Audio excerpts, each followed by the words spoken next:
The following program is rated TV MALV. It contains strong language, violence, and nudity. It is intended only for mature audiences.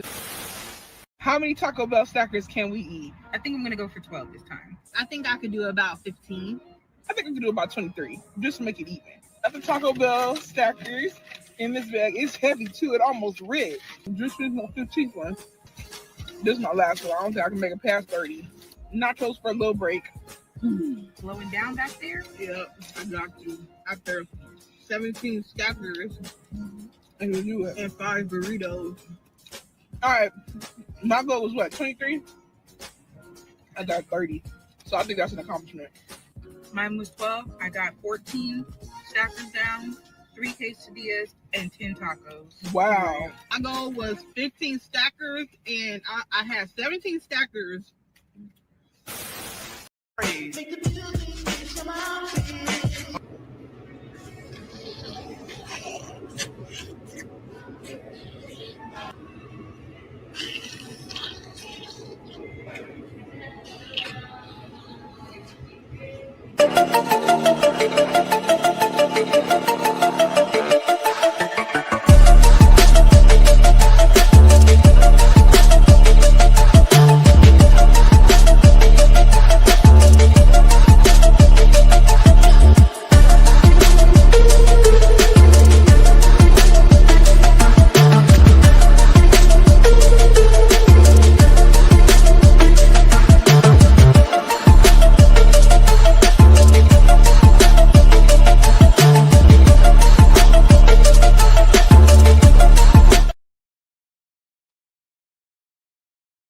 Give me 1 second. 1 second. Got some connection issues.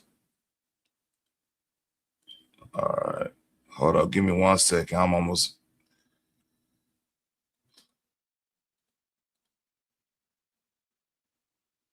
All right, cool. Let me edit that. Do this.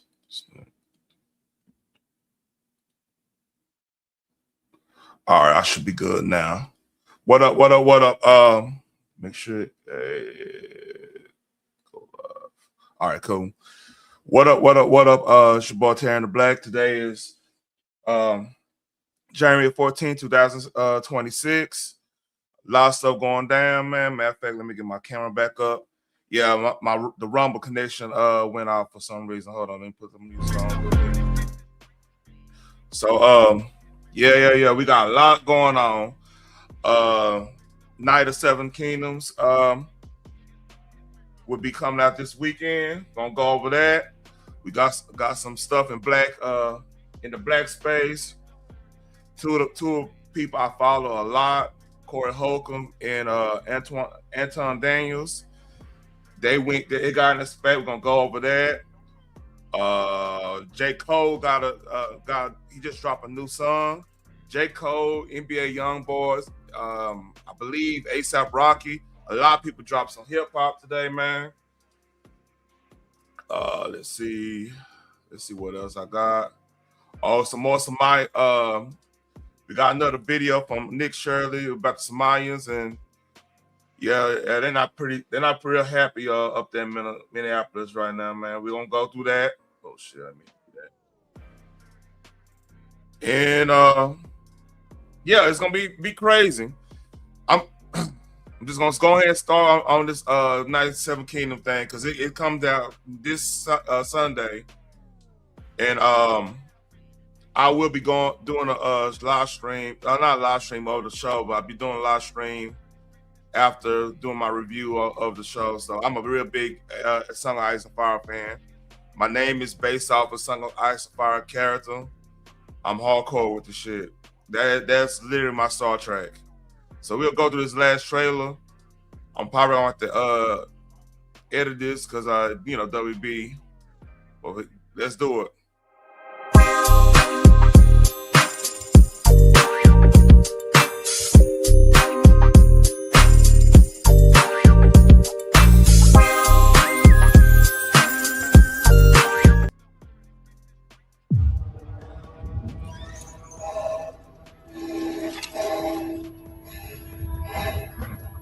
So, Sir Duncan the Tall.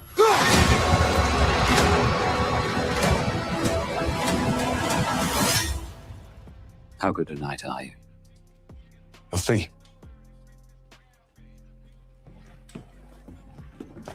It's this way. You came for the tourney? Journey is a contest for knights. You a knight? I'm no farmer. Yet you've come dressed as one. Sir, I could scribe you. And you could teach me. Every knight needs a squire. And you look like you need one more than most. Sir Ireland raised me to be a true knight. Not with sword or lance, but with honor. And I swore that I would. What's this? It's a hedge knight, ain't it? What? It's like a knight, but sadder. We're not sad. If I could call myself a champion, some great house might take me into its service. Perhaps even House Targaryen. Targaryens, they're incestuous aliens and tyrants. Sir Duncan the Tall. Arion would like your head. Maybe the gods figure this is what I deserve. Come on, little knight. And so, I ask you again, how good a knight are you?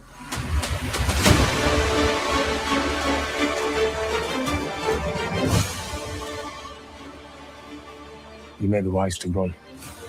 Won't they kill me if I run? Want to kill you anyway. As honor deserted the noble houses of Westeros! And there are no true knights among you! Was that ill-handled? Right, yeah.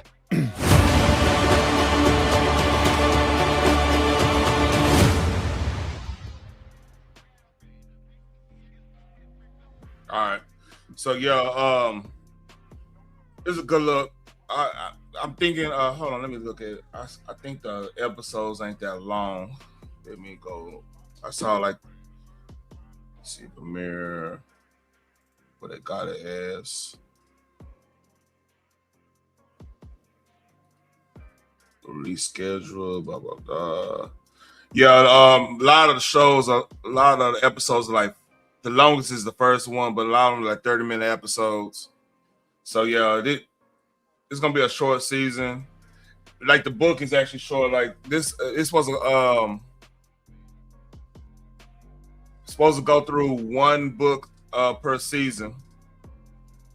So yeah, it's gonna be off the chain, man. Like I'm really into that shit, man. Like I know like back of my hand. I read the books actually in high school, just for fun and shit. Everybody got something, man. Like you'd be surprised what so-called athletes be into. But yeah, that's that. I'm about to get on this Corey Holcomb and Anton thing, man. And I don't know. I might need to go. Let me see. I might do the whole and that's that. We're gonna be let me do this. Let me find me let me do this. Let me put this back over here. And that, let's see, 23.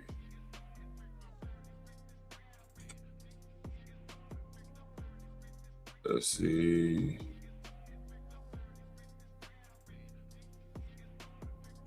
All right, let's do this.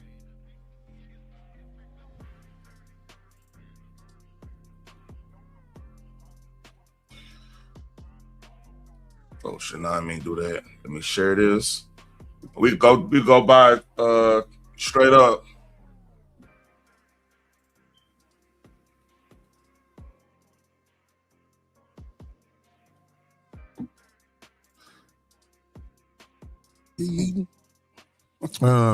This is dark. So here's the game I want to play.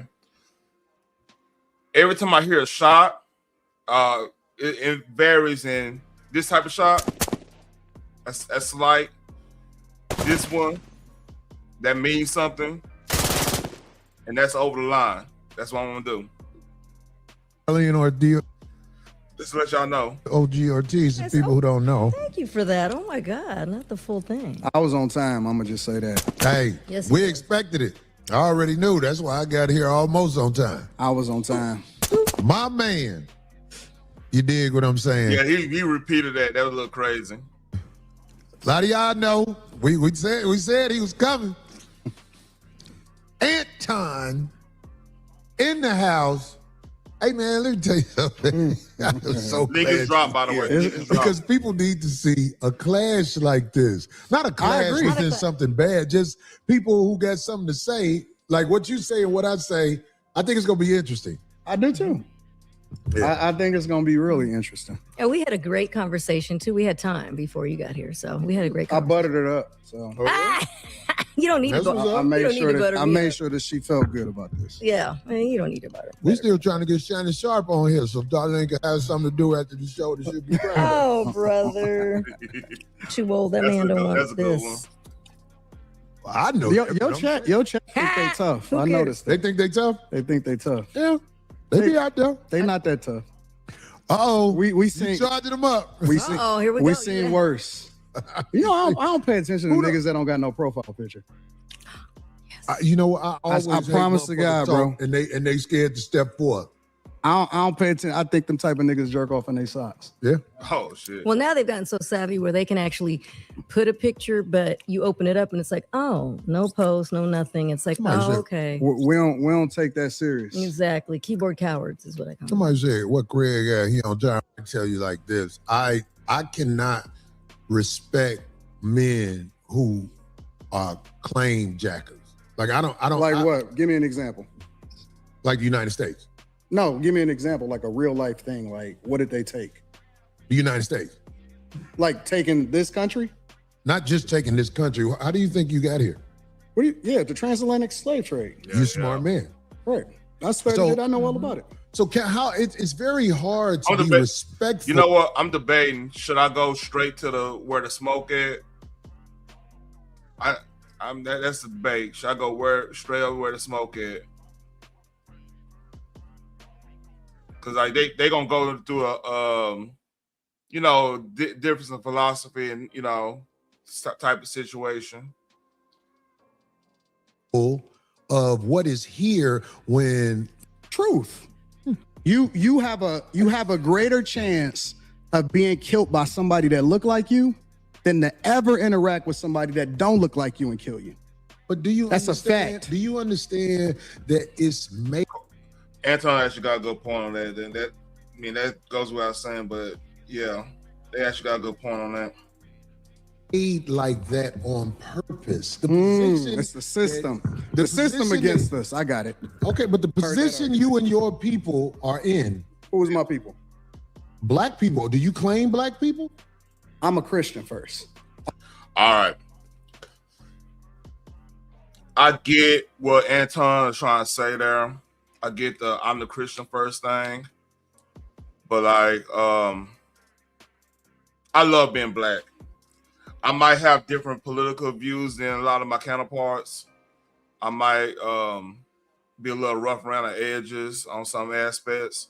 But I do love being black. I love my history, history, even the adversity like my family came from. Like part of my family. Like here's the thing, I'm a little different cat. Like because like my family on all sides, like it's very rich in history. Like I got one part of my family, runaway slave. You know what I'm saying? Came from runaway slave, joined the Union Army type stuff. I got one part of my family that, was from the West Indies, ended up marrying Choctaw, a full-blood Choctaw, and like on land and stuff. You know what I mean? I got other family full of entrepreneurs, just like they came from sharecropping all the way up to like building actual businesses in DFW Metroplex type stuff, right? I'm not gonna get in detail, but like and now I got family that's like an entertainment business, like they work. A lot of them just sit back, work hard, use their talents, and make something out of themselves. So I love that part of our history. Like, and I really would love for people to get back to that. And I am a Christian. I'm not gonna say a lie. I was baptized. I was Baptist. Grew up missionary Baptist, whole nine, right? And like that, both can. It's not exclusive. One thing gotta be more exclusive than the other, you know. So I like Anton. That was a little weird thing. Like you gotta be. I'm happy that my family accomplished so much, and I could be a part of. Hopefully, be another success story in my family. That's why I would really love to be in this YouTube stuff, YouTube space. In life in general, like I got a lot of stuff I've been doing that, you know, have my parents be proud of and everything. I just want to do more and still be that beacon of hope for the next generation. Like, hey, you could get out there and get it too. You don't have to go and be a statistic. So yeah, I don't know about the answer, Anton. I claim. Well, I think something's wrong with that. If you don't want to say you're a black man first, I think something wrong with black that. is a construct. They told you that you was black. Okay. Yeah. And on Anton's point, the idea of race in modern sense is a fairly new thing, because like when you go look at the Roman times, you go look at, you know, anytime like in Bronze Age on down to Dark Age and stuff, it was about what part of the what tribe were you from or whatever. It's still like that in some aspects in Africa and everything. So yeah, I get his point saying it's a construct, but the thing is, like, once we enter our ancestors enter a melting pot, you know, sometimes forcefully in some cases not so forcefully, it kind of, you know, you gotta go with what, because like none of us know who was our tribe. We had to go who exactly what tribe we came from in Africa to really just put it at what we were supposed to be. So saying we black is pretty much understanding that, hey, this is what we are, not necessarily, yeah. So I mean, that's kind of a philosophical. Really don't mean anything, you know. Well, that's why you start believing it. No. Maybe We not brown. We not black. We not none of that shit. Oh, well, what are we? We not. For me, I'm a believer in God. That's what I am. My foundation is always going to be Christianity, Christ, Jesus first. I don't claim none of that other shit. You're not gonna get me to believe in you based off of some shit that you can't control. You didn't pick it. And the thing about other cultures, whether you black, Chinese, Asians don't fuck with each other. I'll say this on that part about you didn't choose it. If you leaning on that exclusively, say I'm black, and everything, you know, you doing this, hold up, let me go here. If you're doing this number, I'm black, y'all, and I'm black, y'all, and I'm blacker than black, and I'm black, y'all, and I'm black, y'all, and I'm black, y'all, and I'm blacker than black, and I'm black, y'all. I'm blickety black, blacker than black, I'm blacker than black.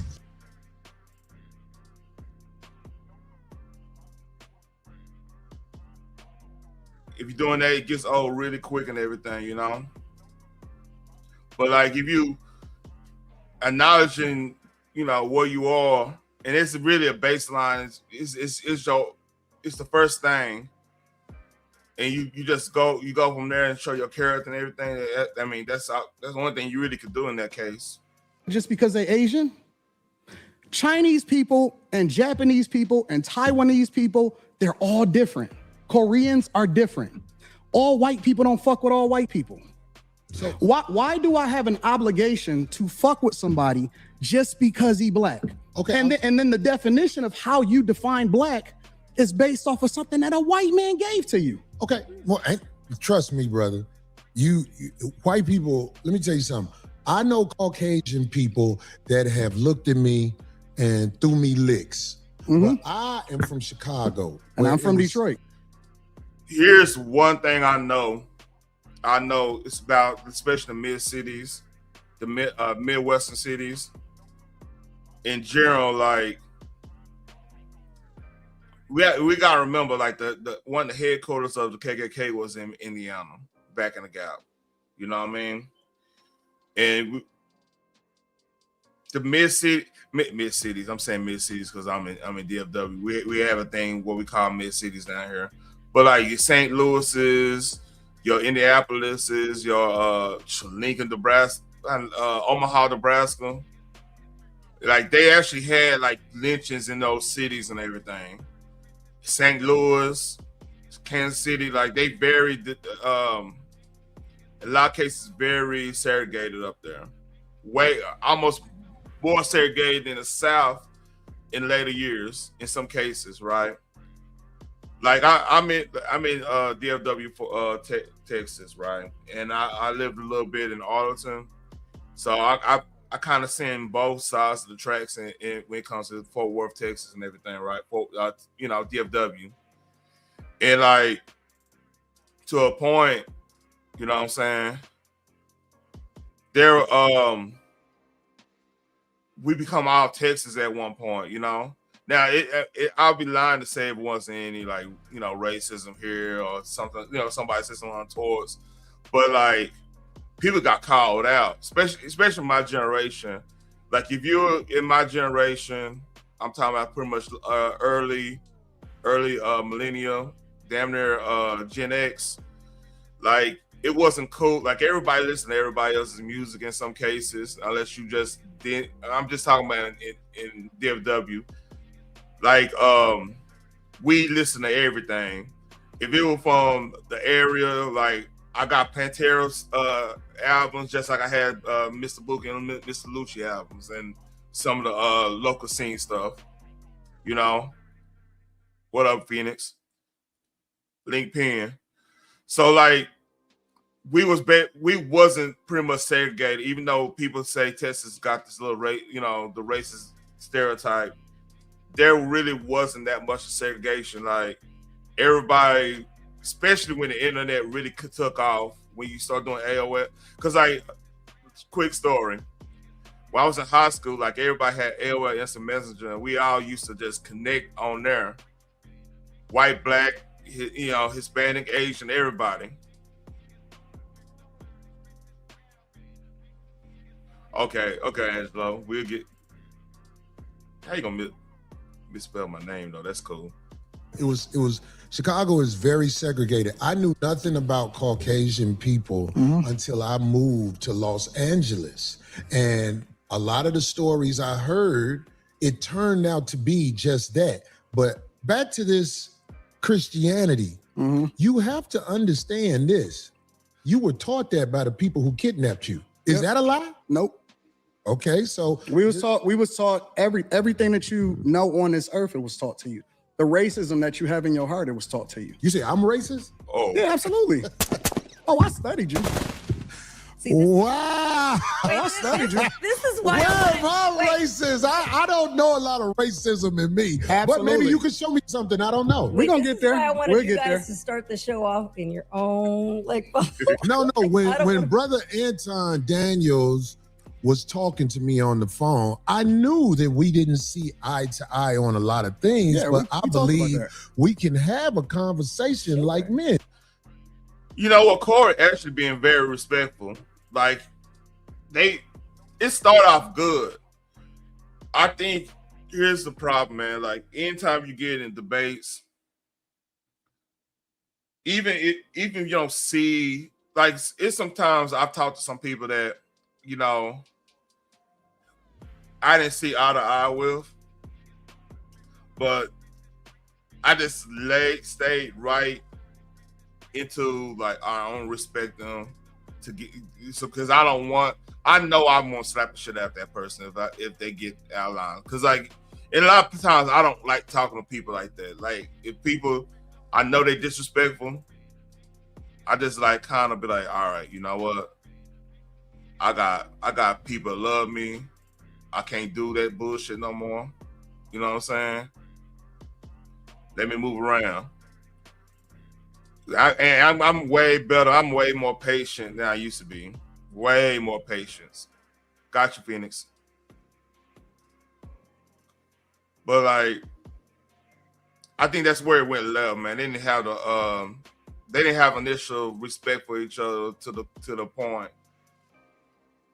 And I'm still holding a little bit of it. This might be a play, because like everybody's talking about this right now.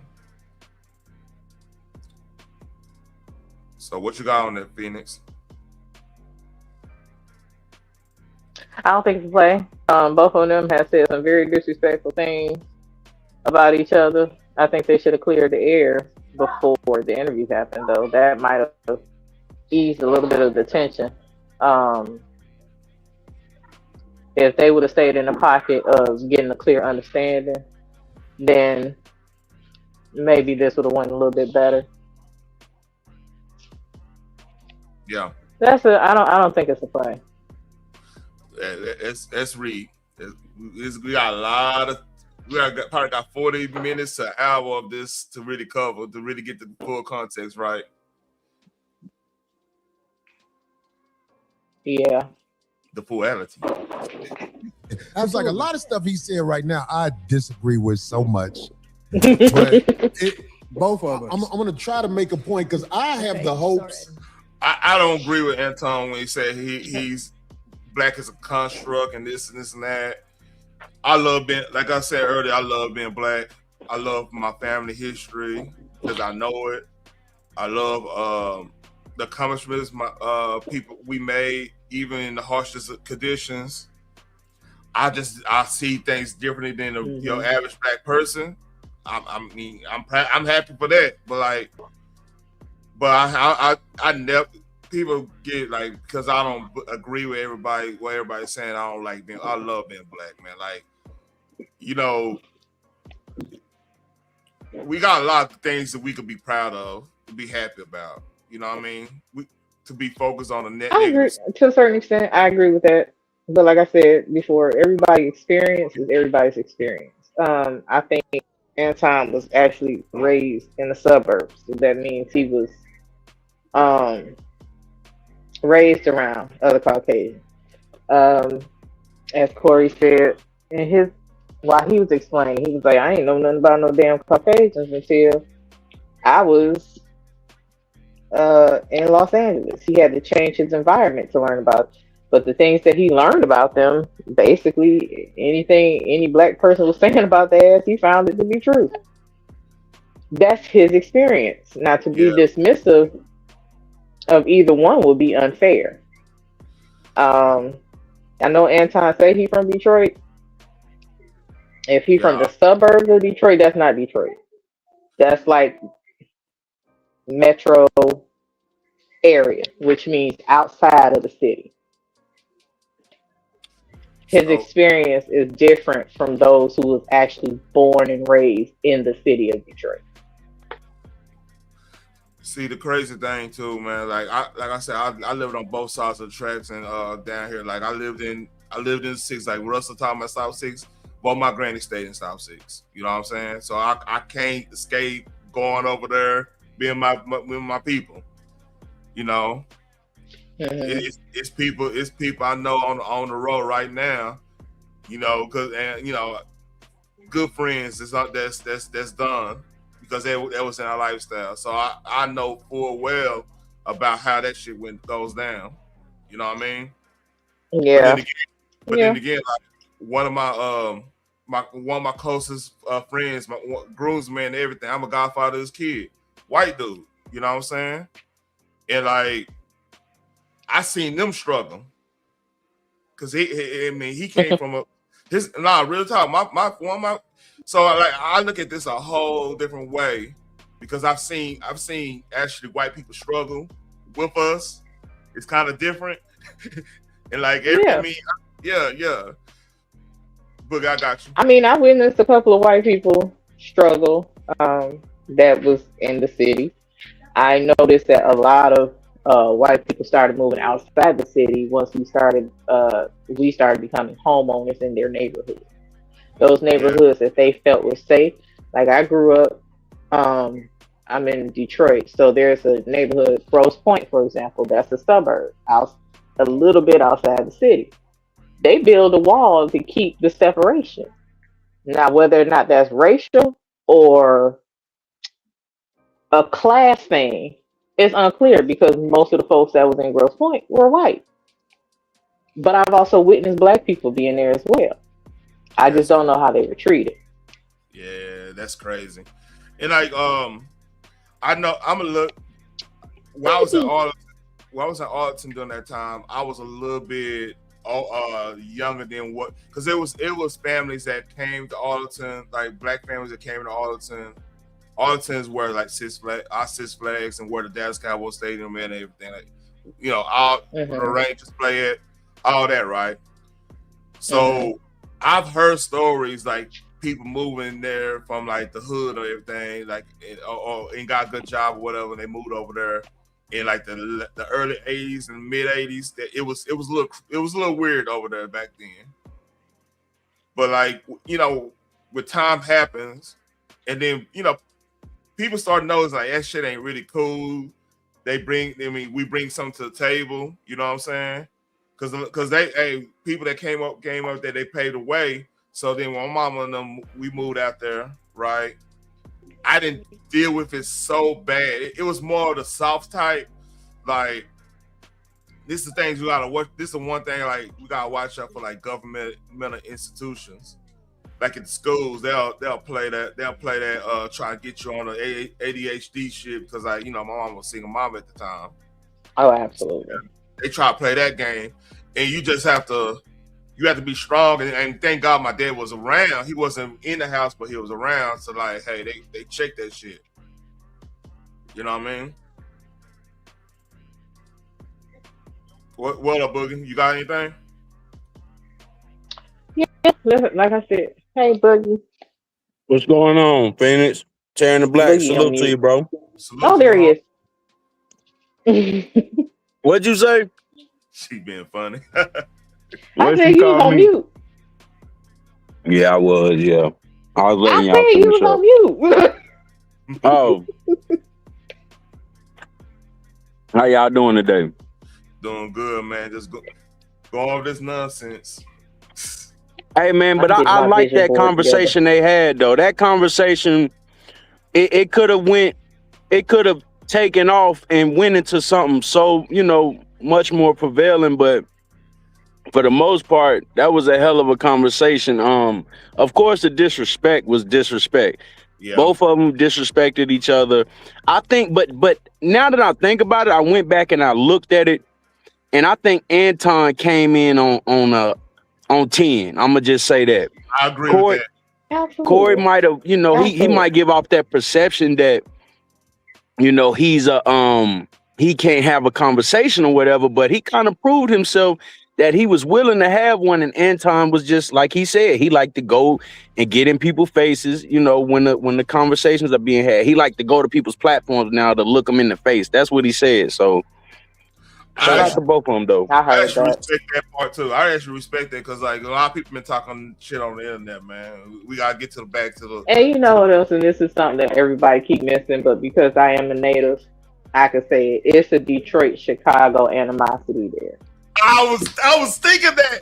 Oh, Phoenix, you stole that out of my head. I was going to lean on that, but I was like, Like that rivalry goes deep and long. So it is what it is. He say he Detroit. Corey grew up in Chicago. It's always gonna be a certain type of tension. you know what? That's the same way it was like Philadelphia and Dallas. It's the same. I get your point. And, I mean, in a Hmm. small part for like white folks here, white folks in North Texas, like Dallas Fort Worth, do not like white folks in Houston. That's a different level too. Yeah, that's the part everybody kept overlooking. Like the shit was ridiculous to me because I feel like grown folks should have better communication skills. and always talking about how they gonna whoop each other ass. Like y'all gotta go fuck up for real, for real. Yeah. Because a lot of us are parents, and what do we tell our kids all the time? You have to actually use your words. You can't always go for the BS type. That resolves nothing. If you get a resolution, then all the better. Yep. That's Oh, but yeah. I have the hopes in reaching him in a way. You know what I'm saying? I know that ain't guaranteed. I'm not And blind I or have the stupid. hopes that I'm gonna get y'all off of the Democratic plantation. Yeah, because I don't really know do. nothing about the Democratic plantation. Everything. Anton kind of he kind of reached on that one because like Corey hasn't really been that political. He's pretty apolitical. You know what I mean? No, but I honestly think Anton said that for the audience than Corey. It might be something to that. Anything on that boogie? Yeah, I think that was terrible speculation. I think that the fact that that's all he could take from a conversation with a person who's really trying to just bring a different approach to the conversation. I think a lot of times. No, thank you. Sorry, y'all. I think a lot of times when people be like trying to put that on people, like, oh, you a Republican, you a Democrat, and they ain't even bring that up. Like, bro, let's just talk about us as a community, as a race. Why do we gotta be attached to something? That's what divides us. You know what, Boogie?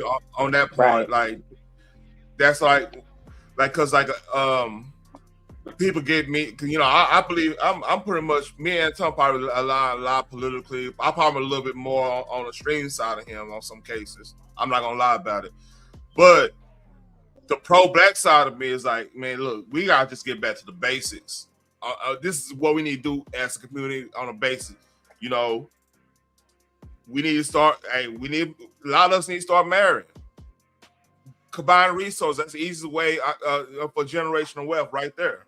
Combine resources. Start doing the business side way better, which a lot of people are doing. I'm not gonna say it ain't been done. It's been done. And raise kids. Don't quit the baby mama, baby daddy thing. I know a lot of cases it's unavoidable.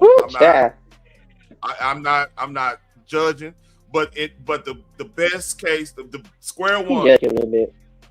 Huh? No, I'm not judging. I'm That's just you saying, judge you a little bit. I ain't judging.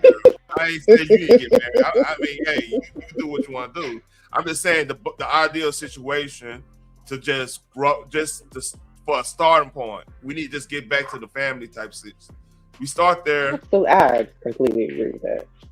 We start there, then we can start locally. That's when you could have more power locally in your local elections and stuff, because now you got something to really fight for. A lot of cats don't even have anything. They ain't really fighting for anything. They're just crying. And I'm just calling for what it is. I mean, how we gonna defeat the system and we ain't even together? Exactly. Yeah, it's like, yo, why? And then, he was bringing up the money tip. And I'm thinking to myself, like, yo, bro, that shouldn't be a talking point, because your relatives, your ancestors, them people didn't have money. So why is that the butt of all of your jokes? Like, you're not teaching. Are you teaching other people how to become successful like you? If not, you can't make that a point in every topic that you create when it comes to adversity. Now, I'll be fair. Anton's been dropping some gems on the money tip. He ain't just been out here. He talking about money. Yeah, it sounds like he braggadocious. He kind of got that from some other like people and everything. I'm not gonna lie about that, but a lot of times you listen to the show, he drops some gems on some shit. Now sometimes he's braggadocious about the gems, but I mean, it's the spit the fat out. Like I said, I don't think he grew up in Detroit. Yeah. And that might be because he has a certain. Go ahead, my bad. When he speaks, he has a certain kind of arrogance about himself. Yeah. It comes across. I'm not saying this is character. I'm just saying how it seems from the outside looking in. It comes across that he thinks he's better than a lot of his counterparts. I have seen him mix it up with different people, and this is the most disrespectful I've seen him being with someone. Like he comes in judging, making assumptions, and like I said, maybe they should have had a conversation before setting up a show to do together because they have said some very messed up things about each other over the years. Now, it wasn't really, I think it was more of the situation and their opinions about certain things than attacking each other personally, although some of it was kind of personal, but don't nobody know each other's business. I'm just saying. That should have been hashed out before they actually agreed to be in a room together. So all of this over the years of animosity and I guess just not clicking in certain areas, and they could hash that out on camera. Well, this is how I feel about this because of, type thing. Anton knows how to mix it up with different people. He should have just stayed in his lane with Corey's audience as opposed to trying to down talk. Yeah, that's the down talking. Down talking would trigger me. I'm like, hey man, hey, because like one of the things like that I you're used saying, I'm gonna get you off the Democratic plantation was completely out of line. He's not. Corey doesn't do political. Yeah, he just talk. He roasted. It's been times he roasted Democrats on some. They be on some BS, especially when they talked about the alphabet situation. He go hard on them.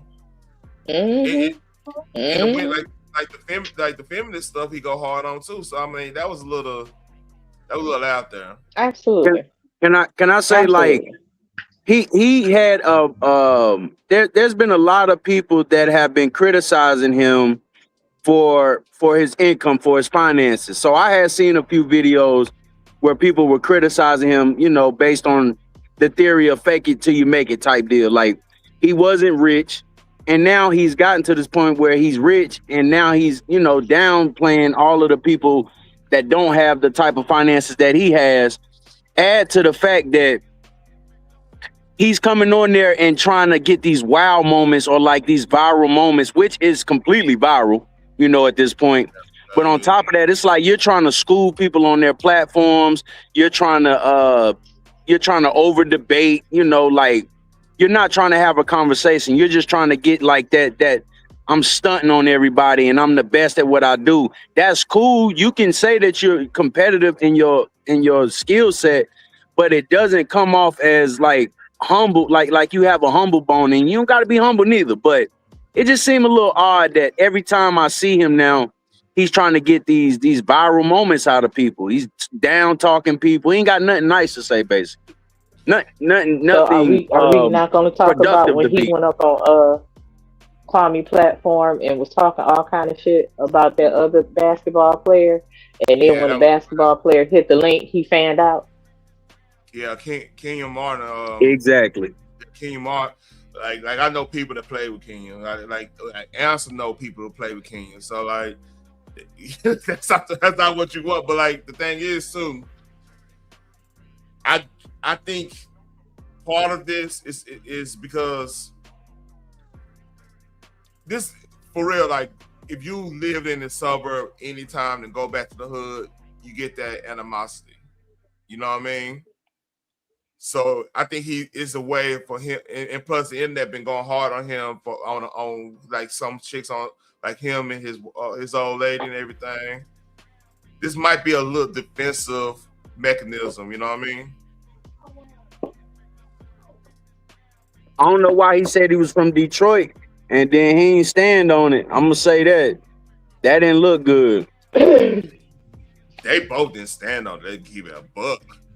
But that's Corey platform though. Corey ain't gotta really At that point, Yeah, Corey ain't about to fuck up his money. exactly. He worked hard for that. But Anton didn't look that man in the face at all, bro. He didn't look that man in the eye.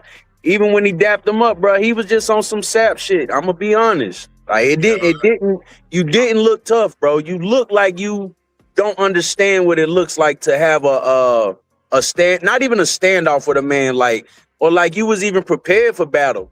Because from all of the clips I be seeing where people be getting socked out on platforms, they be sitting in the chair with their head straight, with their eyes looking everywhere else, but at the man, like, bro, you didn't look tough, bro. I'm sorry. This is how I look. They both, in my opinion. Yeah, he kept screaming, "I'm from Detroit." Like, nigga, do you have hands?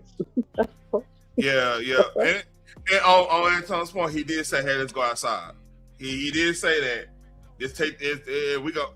And at that point, once he put SMD, we're gonna get to that point. Once he get to that point, yeah, y'all gotta go outside. Y'all gotta get to the hour mark. Hey, we got good enough footage. Yeah, what we doing? You know what I mean? Yeah. Like me and my co-worker. Let's take a quick commercial break because it's gonna take too long. Oh yeah, Zeus said, "What's up, Phoenix?" So, we were talking about this little. He was like, "Man, you were out of pocket with the SMD." Yeah, he got a little small bit. Yeah, you just don't say that. Like, that's not normal here. Nah, like you would get your ass whooped. Like, tell you the truth, like, I haven't heard somebody. Now, the worst I've heard is like I heard somebody tell another person, "Man, go eat a bag of dicks for that bullshit." You know, something like that. Not necessarily you inviting them to your stuff. It's more of a lighter way of saying it without saying it. You know what I mean? Mm-hmm. You know what I mean? Go I heard eat a bag of flaming hot dicks for when you say that shit, something like that. But it's you know, nobody saying, "Oh, you inviting them to your," because when you do that, that's an issue. That's gonna be that's an issue there. In his defense, I'll say that he didn't invite him directly to his. He tried to generalize it like, "Oh, you're on every other man's private area in the community," and I'm like, "What? That didn't even make sense. I've never heard a man word it like that." You know what I mean? That was weird. There, I'm like, yeah, very strange. Had the nerve to turn around and say, like, Corey, you kissed the white man's ass, and you sucked the black people. Like, that was so out of pocket. Yeah. Now he said, like, "I studied you, so you know good and damn well that wasn't some shit to say to that man." Yeah, you knew the type of reaction you was gonna get saying that to him if you studied him. Man, look, it's like this. To this day, I still got wraps. I still got 2 pairs of boxing gloves. You know, I need to get some new. I have mouth guard in there. I need to get a new mouth guard. I still got that shit in my trunk with next to the situations. If you know what I'm talking about, Boogie. You know, I know what you're talking about. And see, that's another thing, man. You know, Corey hinted to that as well, and I feel like that was uncalled for. But yeah, that's kind of where it be leading to when it come to us, man. We don't never, and that's the one thing I appreciate about Corey is like he toned it down and he said, "You know what, man, I got to get back in this pocket where I can debate this man. At this point, you want to debate me, so let's just have a debate. Let's call it for what it is, and you know, get back to the topics. But other than that, bro, you're basically pushing a line that didn't have to be pushed. You could have easily came back with you kiss ass as well. He could have said that, but yeah, taking it to the next level was just, you know, it seemed like as if he was nervous. And I heard another man say that, but he definitely looked nervous in a sense of this isn't something that he's used to doing on a platform that gets overlooked by a lot of black people. And once again, you're being criticized as a raccoon and you're not for black people. You don't stand with us. So yeah, it just looked a little nervous, you know. You looked a little nervous up there. Yeah, it's all that stuff. That's what gives that credence more ammunition. Like, I'm never gonna say I ain't black. I'm never gonna say that. I'm like I said, like that's just not gonna be. Man, like that's so. How my black ass gonna look? Say I'm not black. Yeah, he was tripping. That's He was crazy. tripping. Yeah, he was dead wrong for that. But like, here's the thing, Corey. Both of them, they both was wrong in some aspects in this. I'm not gonna put one out of the other because, like, from what I'm hearing, Corey, like, it was some when Corey bring up the girl and everything like that. That's kind of foul too. You know, as colorful it is. I mean, that's you mess with people assholes at that point. You know, and I get both sides, but like, damn, yeah, it was just I'm not putting one or the other. Like, Anton definitely was tripping. Don't get me wrong. Whatever, but let's read. Let's listen some more. Let's see. I was gonna say, in these streets, once it's fuck me, it's fuck you and everything about you. I know. Hey, and is she a public figure? Still, is his wife? Yeah, is his wife a public figure? Okay. Yeah. That's one. Like it's a little. I don't know. That was a little touchy there from Corey's standpoint, but I get what he was doing. It was on that type of time. Everything that you speak of, it's a reflection of the same thing that they speak of. So you may not claim it, but you're a reflection of it.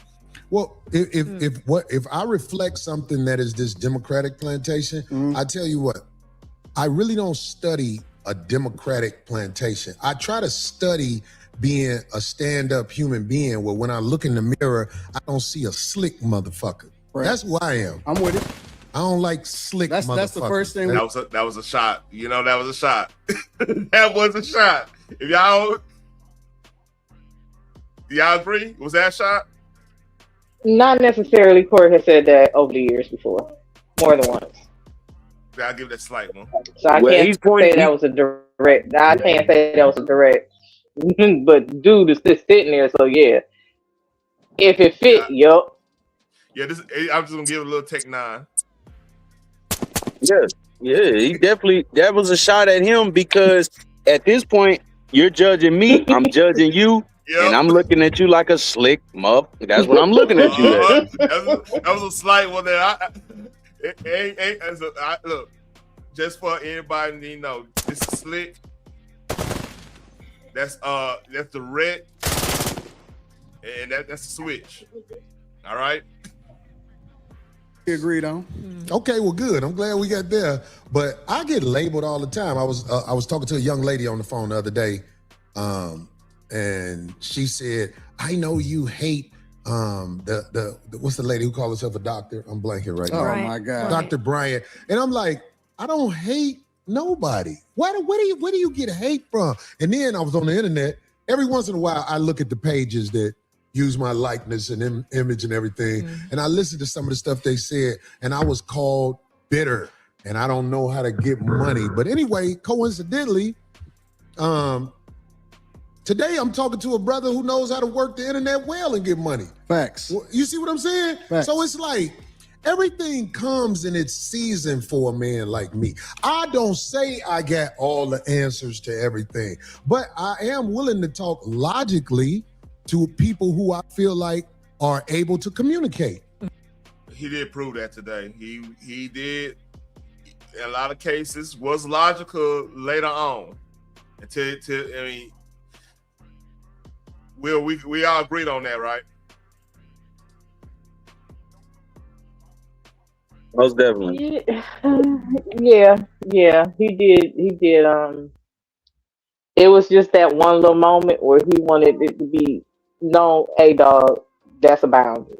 But outside of that, he stayed logical. Yeah, I give him. And the thing It is, took all kind of logic to sit there in that damn seat. Oh man, when that motherfucker said move, Charlotte, I saw that. I said, oh shit. I was anticipating a swing. I definitely was. Yeah. That's what I'm saying. Because like the stuff you saying, and you know, I'm like, get the fuck out of here. Get the fuck. Yeah, 100%. And I mean, that's your personality too. Like, and it would be boring to hear just one person's take or views on things. This makes it interesting. Excuse me, ma'am. You need a mic, ma'am. I want to. Ooh, I wanted that the girl he needed that get in there. You remember? That was another talking point. Was she yelling something in the back? I didn't hear her. Yeah, she would yell something in the background right then. That's why he said that. Let's see, we go back. Oh, I guess. Hold on. Let's see if we hear it. Today, I'm talking to a brother who knows how to work the internet well and get money. Facts. You see what I'm saying? Facts. So it's like everything comes in its season for a man like me. I don't say I got all the answers to everything, but I am willing to talk logically to people who I feel like are able to communicate. That's what I'm saying. Because like the stuff you saying, and you know, I'm like, get the fuck out of here. Get the fuck. Yeah, 100%. And I mean, that's your personality too. Like, and it would be boring to hear just one person's take or views on things. This makes it interesting. She yelled right there. You heard him?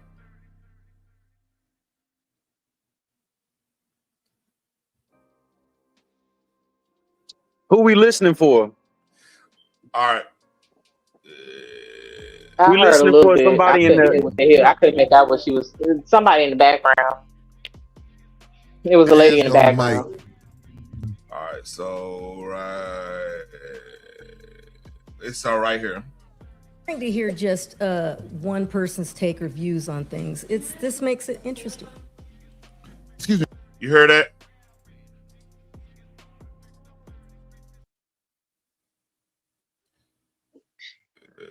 Yeah, I heard it. I heard it. I still couldn't make out what the hell she was saying, but I see why he was like, "Excuse me, ma'am."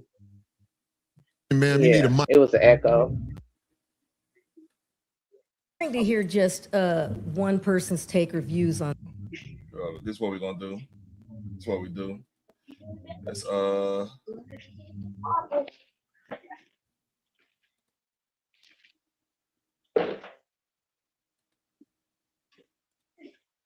things. This makes it interesting. Excuse me, ma'am. Darlene was talking. We couldn't hear it. That's what it was. That's the reason why we couldn't hear it. She was talking. The old girl was talking. Oh, that's another thing. Probably set Corey off because like comedians do not like unauthorized chatter when they talk. You know, and a show going on. That's like That's true. A heckle, yeah.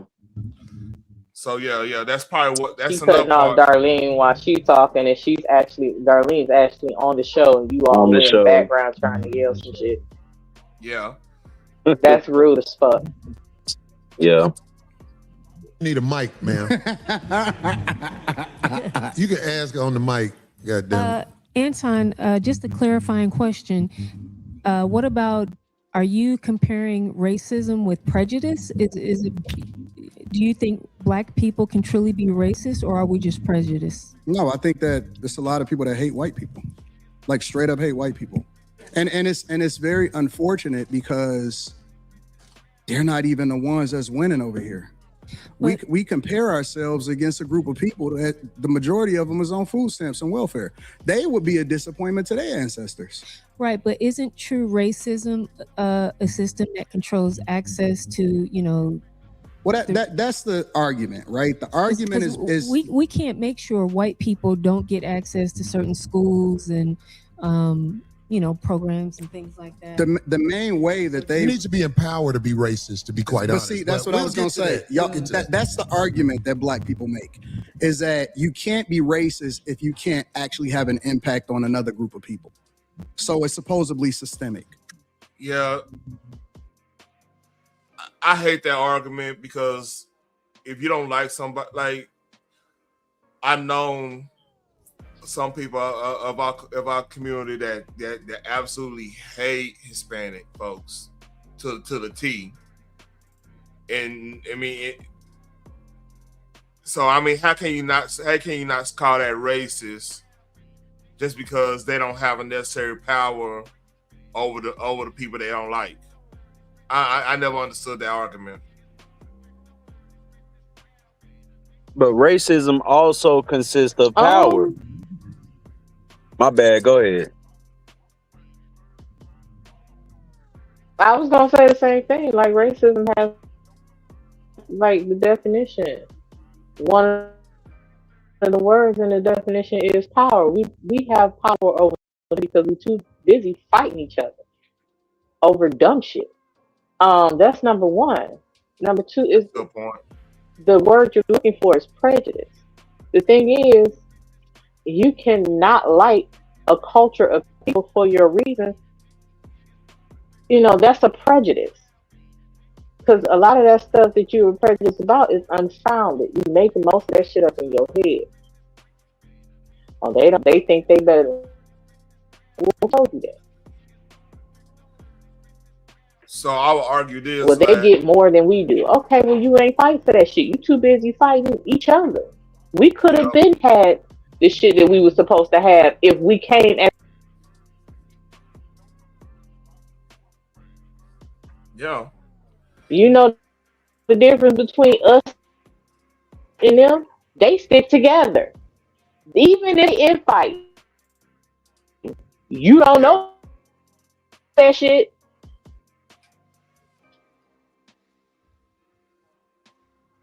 I have literally watched them. They sitting down around a goddamn fire drinking beer and have. Hey, you breaking up, Phoenix? That ain't us. Hey, Phoenix, you breaking up? We too quick to try to execute each other and point out each other's flaws and make that the character of the person. Mm-hmm.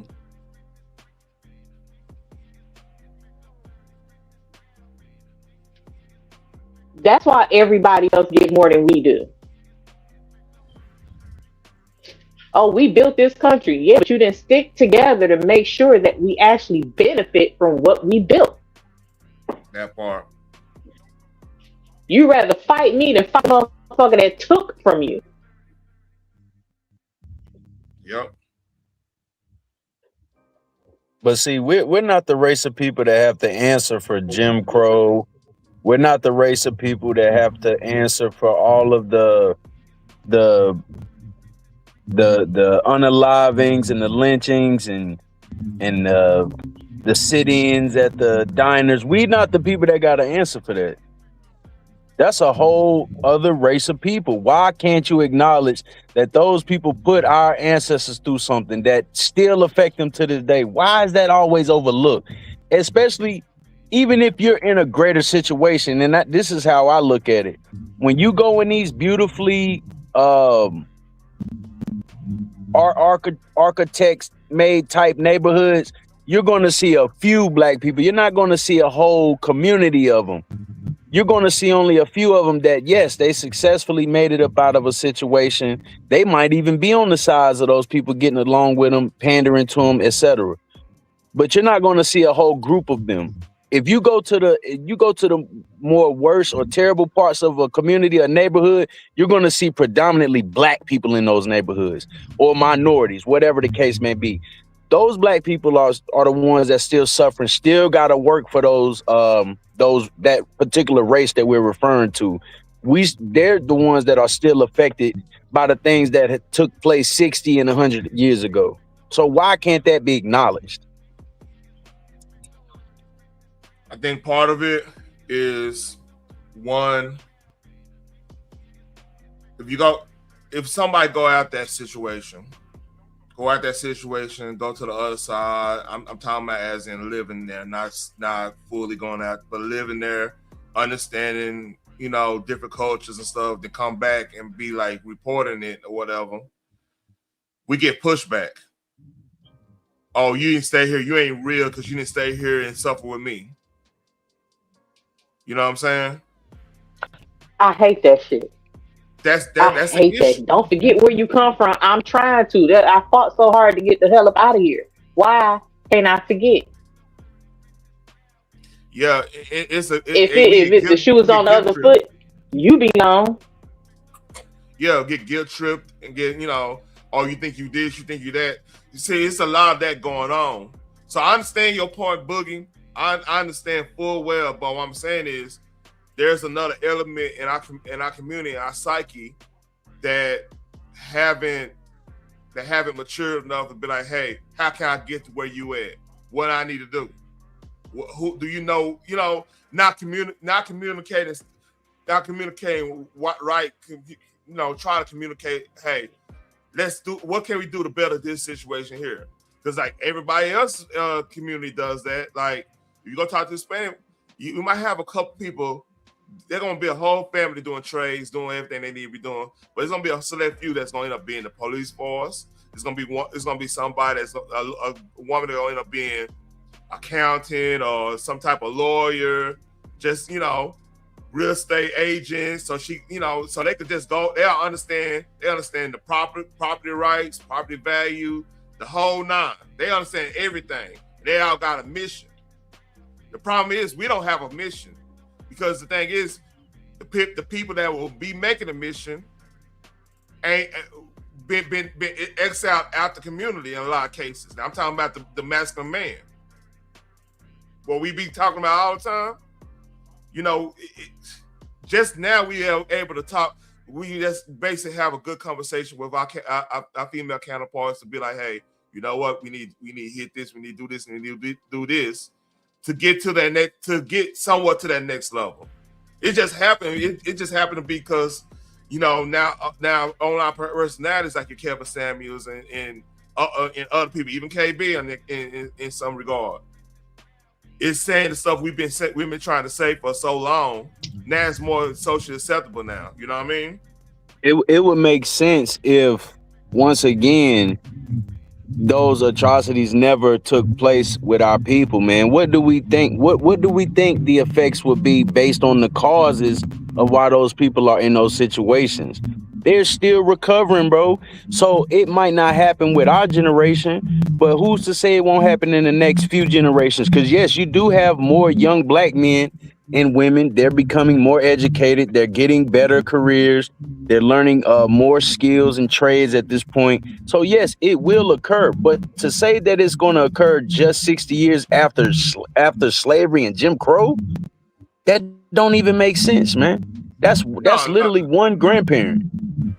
No, I'm not saying everything gonna be 100% perfect after. I'm not saying that. I'm just saying right now we have a blueprint on what we actually need to be doing. A lot of times, a lot of people fail. A lot of our parents and them fail because they got too comfortable. In a lot of cases, they got too happy. A lot of them party a lot, especially in the 70s. I mean, Bill Cosby is a victim of that. That they kept it going way too long and lost focus. Now it's a situation we pretty much all focus if you paying attention. Like Boogie, you have your lives and you see a lot of people jumping up in there and everything because they don't want to know the information. That's just the way it is right now. People want truth, want edge, especially Generation Z and like Alpha. They ain't hearing, man. Look, if I told you how my nephew's talking, like they consuming anything, everything, information wise to better their situation and not get tricked up in these streets. You know what I mean? Yeah, man, I agree with that, and I think that in due time, but it just seems as if we're overlooking all of the distractions that have led up to what we're seeing now with the percentage of the young men. And like they said, those statistics also have been manipulated because there's really not a lot of black on black crime. It's a very small percentage of people that's doing that. To say that that's how we approach every situation is just false. It's a false narrative and it needs to be overlooked. But think about that. That's the information they're pushing out here, is that all of our young black men are willing to do the most terrible things to society. We're creating all of the ruckus in America is what's being said about our people. That sounds like systemic racism to me. And to who's push pushing that agenda. What And those who, are the and let's be particular. Let's be specific. All right, because like the easy answer say white institutions, right? That'd be the easy answer to say. I'm gonna go straight up to who's specifically saying this, because like what I'm seeing on the right, I'm seeing they like I see more and more. I got a classmate, Brandon Tatum was my classmate. This got a fucking big platform. Even though I don't agree with 100% what he's saying, don't get me wrong. But my point is, you got a lot of personalities coming out the woodwork. Speaking on, all right, some things we could get from Brandon Tatum when he deal with like the police and how to react to that and everything, what they looking for. That's some game to be known. Now you might not like this approach. You might think, he might be whitewashing this, whatever. Hey, that's your business. I understand where you come from, but like there is some game you just listen to from a cop point of view to learn, right? There's something for that. I'm not saying go follow him or anything. I'm just saying that's a piece of information we can all get. Because like what I've been saying, even this is just something to better our community. I'm telling all my nephews get dash cams when you drive. Get dash cams so you ain't fit and have your insurance on your phone, so you don't have to do no. Because some of these cops they scary. They dealing with a lot. They scary and they gonna see you thinking this, thinking that. You can't control how people think. You got to control what you could do. Am I wrong on that? Or you're already being targeted. They can say they fear for their life, but honestly, they could be lying about that. They could really just be placed where they're at to put harm on, our communities, man. I just think that a lot of things are being manipulated when it comes to our young black men and women. And a lot of people are falling for it. It is a bunch of gatekeepers that looks like I said, all skin folk and kin folk. So you got to be careful and seeing like what are their intentions. Where are they trying to lead us? Like one thing I've said since I've discovered, we can be sheep. No, sheep get led to slaughter by their owners. Yeah, no. I'm not trying to be a sheep. No, I'm never gonna be anybody's sheep because you ain't leading me to the slaughter. All skin folk and kin folk. Those folks are put in place to mislead us. They benefit, but we suffering following that. And what I would say too on that, to go on that, like with these celebrities and everything, look. Only thing I want from somebody, and I know it ain't gonna sound like this chub and dribble thing. I ain't saying that. I just want you just give me a good product I can support you on. I could be done with that. I don't need politics from you really, because I know my politics. What's wrong? What you laughing at? What's up? What's up? I'm laughing at the cat. The cat. I'm sorry. Yeah, one woman got a cat. He's up here looking for his spot. And his spot is gone. You are not allowed in here. Oh, gee. Sorry. Yeah.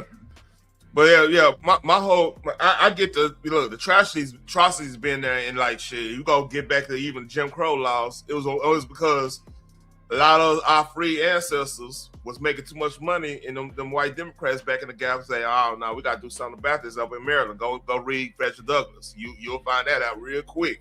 He talk about that shit. So like what I'm saying is like that's why we need to be politically active in some cases, locally especially, because a lot of this shit get done locally and we don't even know about it because we enjoy our life, or we trying to make ends meet in some cases and not know. We gotta be knowing this shit now. That's why I'm a little bit against what Corey's saying about the voting thing. Nah, you need to vote. Like, you need to vote locally, and you need to be mindful of what you're voting for. That's another key. Just vote and just be voting. No, that's dumb. That is sucker shit right there. But if you know what you're voting for, you know the policies, or better yet, invest your money, and became a landlord or a business owner or whatever. Yeah, you better be knowing these politicians, know what they trying to do. Have an idea. If this is what I'll say to that. If racism or classism as well wasn't an issue for black people, then we wouldn't be pressing the line so hard. We wouldn't be pushing this, hey man, we need to vote. Hey man, right, we can find our ways around racism if it wasn't a factor in our people's communities. We do need to get in the system because it's not our system, obviously. We do have to find our ways into that system to make sure that we can dominate what we want. We can get what we want out of it. But how has that worked out for us though, Taryn? Think about that. Even when you say, yo, think about your local electives and what can benefit your community directly. How has that really shaped out for us? It's still, you still have poverty, you still have impoverished, you still have kids not reading, kids undereducated, they're not getting they're not really, majority of them not benefiting from scholarships, grants, funding, and all of that. Those people are still in debt, bro. Those people still working 9 to 5s, terrible pay.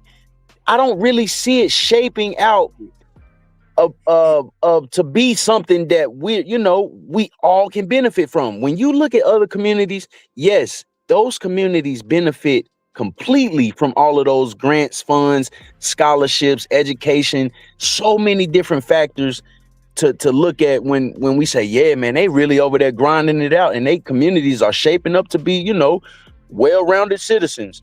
But for the most part, our people are doing that too. But it just seems like there's a portion of our people still being left out, still being unheard, unspoken for, and still have to worry about racism and classism. So that's something that, And let me say this. Let me say this about that group you're speaking of, right? Because a lot of the situation with that, a lot of it's bad choices. Let's kind of keep it a buck here. A lot of it's bad choices. Lot of bad choices lead to poverty in that aspect. Now, it's some systematic stuff going on. I'm not gonna step in front of it. But then again, when it comes down to it, somebody got to decide. All right, I don't want to be a part of this type of situation anymore. A lot of people have made that decision. You're not gonna say nobody's gonna save everybody. No system on this earth saves everybody. If you think capitalism bad, socialism it's gonna be worse on the situation because now the people who got the power out of that stuff that's gonna really put the boot down on folks, especially if they ain't working the way. Set up for you. What's up? The system is imperfect, which means it's not set up for us to succeed anyway. What we fail to do is strategize in our own success. That part. Because I said earlier, we're just too busy fighting each other when just look at the typical black family. It's like, okay, once you turn 18, you're on your own. Why is that? Other people don't do that. I'm telling you. Telling you. In a lot of cases, there can't be too many grown people in my house. And how many? And like, is that household a 2-parent household in a lot of cases? Now it's becoming that. Regardless, it's the wrong fucking mindset. It is the wrong mindset. I'm not debating that, but like, that's why I say it's so important for more marriages in our community in that case. Because like, if there's no balance in that household, that attitude is gonna persist. Because like the attitude, like my brother, for example, one of my nieces is going to college and stuff. Like the door's open for her to always come back there and get her stuff together if she have to. You know what I'm saying? Because he understand like between 19 to 25, that could ruin your life. That could ruin your life if you mess up. You know what I mean? It could be a hard road if you don't get things tightened down right then and there. So he giving her grace and like, hey, I respect it because like I kind of want to do that with I got daughters. It's different with daughters. You know what I mean? Technically, y'all y'all really don't supposed to be out until y'all married. If you're going back to old Absolutely. school, Right. you know, Absolutely. You're because not like grown until you are married. And then half that time, you still, even after you marry, if you go back to biblical days, you still in your parents' house, I think, for like 90 days either that after marriage. you live in on the land because like back then they had They another had quarter. compounds. Yeah, they had What whole we call compound. compounds now. Yeah, Yep. but man, I want to tell Boogie like the real issue is it's not necessarily us not doing it. It's that fucking it's the corruption. It's a lot of corruption, and that's what we really need to talk about. Like we're talking about this right now. This is a good distraction because like right now we got planes going to Iran right now as we speak. I didn't even bring that up. Trump ain't playing. Put it that way. He ain't playing. Mm-hmm. No, he's not. And he's not. But yeah, this I want to say interview just goes to show you how far the gap is between us, basically. Yeah. Everybody wants the same, everybody has the same goals. You know, we want to be financially stable, we want to have our households in order, we want to have our own homes, cars, be able to travel, this and that, so forth. But we are so busy. Like,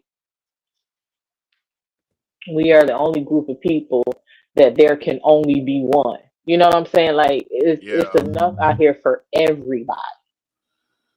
Yeah. But we will attack each other, degrade each other, speak on ill of each other's characters, and for what? It gets us For what? nowhere. I'm better than you, and I don't see why you get to have this and I don't. Well, you can. If you, instead of attacking me, why don't you learn from me? And what God has for you is for you. If you're a believer in that, then what I have shouldn't matter. We all have the same 24 hours in a day. What you do with yours, if you spend half much time focusing on what it is that you're trying to accomplish, as opposed to scheming on how to take mine off, take mine away, you would be a lot further in life because you'd be focused on you. And to answer this, Boogie, I get that mindset because that's what the young folks probably would be seeing. But the thing is, we have to be that example. Like I'm telling you, Boogie, you don't probably know this, you probably didn't hear about this. But like my mother-in-law passed, and I was talking to my brother-in-law, and we were just chopping up game, and he was like, he just busted out and was like, "Hey, you don't know how your nephews and your nieces and see, look up to you because like you married my sister, and y'all strong. Y'all ain't, ain't no arguing, ain't no tripping. Y'all doing what y'all need doing. Y'all, I mean, you always fun and stuff when we see y'all." And she really loved you and stuff, man. He was just really just coming at. He was a little fucked up. I ain't gonna lie about it. But we all was. It was it was a little sad situation. But like, yeah, our actions speak louder. We could talk about Jim Crow. We could talk about Rosewood, Tulsa. You know what I'm saying? Every goddamn atrocity that happened. Lincoln, Nebraska, all those atrocities that happen to our people. We can talk about that till we blue in the face. But if our kid, the younger generation don't see you and your old lady and us having like everybody having a healthy relationship, confident in their skin, knowledgeable about things. If they don't see that, they will fall victim to the party and the mess and drama and everything. They'll fall victim to that because like, they're like, hey, they doing it. I just do it like this. So like that, it starts with us. It starts with like, the truck drivers in our community tell the young, hey man, you get the bag doing this. It starts like that. we could talk, like I said, we could talk about slavery till we blue in the face. You know? I can't talk about slavery till I'm blue. I ain't never been I kind of been a slave to a certain extent, but I ain't never been that type of slave. Like that's not my experience. So, At least I got paid for my work. yeah. I can say that. The thing is, I'd rather see how we can move forward as opposed to constantly looking back. It's good to know how far you come, but you can't keep Lot's wife turned into a pillar of salt from looking back. Yep. And that could Move be forward. Because as long as you're looking forward, the blessings are on the other side. It ain't behind you; it's in front of you. Yeah, and that whole story could be a think about everybody who look back and will become bitter and salty about everything. Like that's a weakness within itself. I mean, I'm not saying forget anything. Don't get me wrong. Trust me, I don't forget shit. But like that's where forgiveness really come in play, because like forgiveness is you letting go of that burden, that pain of that atrocity, in order for you to think clearly and how to, use it in a positive way. That's really what it's for. And I agree. And I ain't saying forget. Look, that's why I treat everybody on an individual basis. But you have to have a keen knowledge and understanding that this shit all can go wrong. Like, for example, let us go on a date depression, right? Or something negative, when like we got the resources and keep resources, that's where you really see who's for you, who's not. You know what I mean? Yeah. And some of us gonna be stealing from each other, and we want to deal with that. And other races don't have the same aspect. It's human nature, man. All right, let's get a little bit more of this. And I got some more stuff that I can run through real quick. You ready? Mm-hmm. It's false. Really? I just think. Hey, go on mute real quick. You got feedback. Okay. A guy that used to be the president of the United States of America, that wanted to becoming the president of the United States of America for the second time, almost get everything taken away from him, literally. And he was basically being taken down by black people. Kamala Harris, Letitia James, who was the in New York, Fani Willis down in Georgia.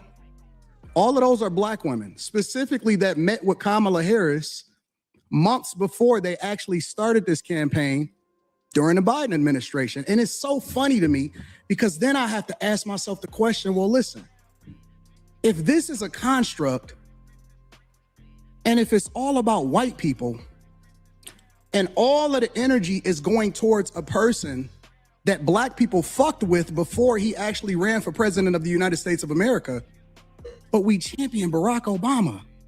Pause on this part. Hey, Phoenix, is it a blizzard out there where you at? Unfortunately, there is, and I gotta make sure that my kids get the hell up out of here tomorrow morning and go to school, because they can't stay here. I just went on X. Let me find this. I'm gonna show you this. I gotta show you this real quick. Hold on, I gotta get this off X. This is crazy. Listen, all I know is we had to walk to school in this crap. Nowadays they talking about, oh, we can't make it. It's too dangerous. It was dangerous when I asked you had it. Look at this. That look about right. It's not just the snow, it's the wind blowing the snow off the ground as well. You got firewood? No, but my son about to be out there getting it tomorrow. Yes, that's cold blooded. He's supposed to already have firewood, girl. You know the game. I love my baby, but he got to go. Well, see, I don't think anybody's seen this shit come. It's January. What are you talking about? And it hardly snowed. Hey, It did hardly snow. Yeah. Yeah, I got a surprise for my old lady this weekend. Yeah, you'll see it on Sunday. What, you gonna throw her in the snow? I know it goes snow down there. I mean, yeah. That would be a surprise. It's supposed to be we're supposed to get real bad something next week, starting next week. Listen, all I know is school better not be closed tomorrow. Probably will be, but I'm praying that it don't be. Not me. No. Take yourself out of it. We talking about the culture. It may not necessarily be you individually, but we as a culture fuck with him. Fuck with who? Barack Obama and his wife. We fuck with him. As a culture, we champion him. We absolutely do. And he didn't give y'all shit except for gay marriage. You know I know that. That's why I ain't arguing with you on this point. Absolutely I vote. Are you independent? What do you? I'm a Republican. You didn't know that? I'm a straight up, up and down Republican. And matter of fact, people need to really understand their history because Republicans were the party of black people. It's the original party of black people. They were the party that actually freed the slaves. Lincoln was a straight up Republican. When you're talking about the emancipation, when you're talking about 1865, when you're talking about what we stood for as concern. If y'all haven't watched it, I believe it's a movie. It's a Netflix movie, and showed how the Republican Party was during Reconstruction and everything. So it actually showed Booker T. Washington. What's that fucking movie called? I talked about it, Phoenix. What that movie called on Netflix? It was about Garfield. It just came out. I can't remember the name of that movie. Well, hold up.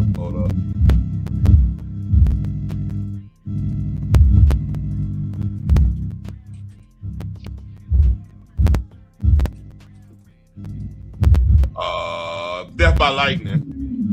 Yeah, they showed Booker T. Washington in there, and some of the people don't know, like the first black senators and everything, they were all Republican. So that's some truth to what he's saying. You know what's funny though? I was gonna make the comment that a lot of black people, you're on your social media feed, you'll see, our ancestors will be rolling over in the grave if they knew you voted for Trump.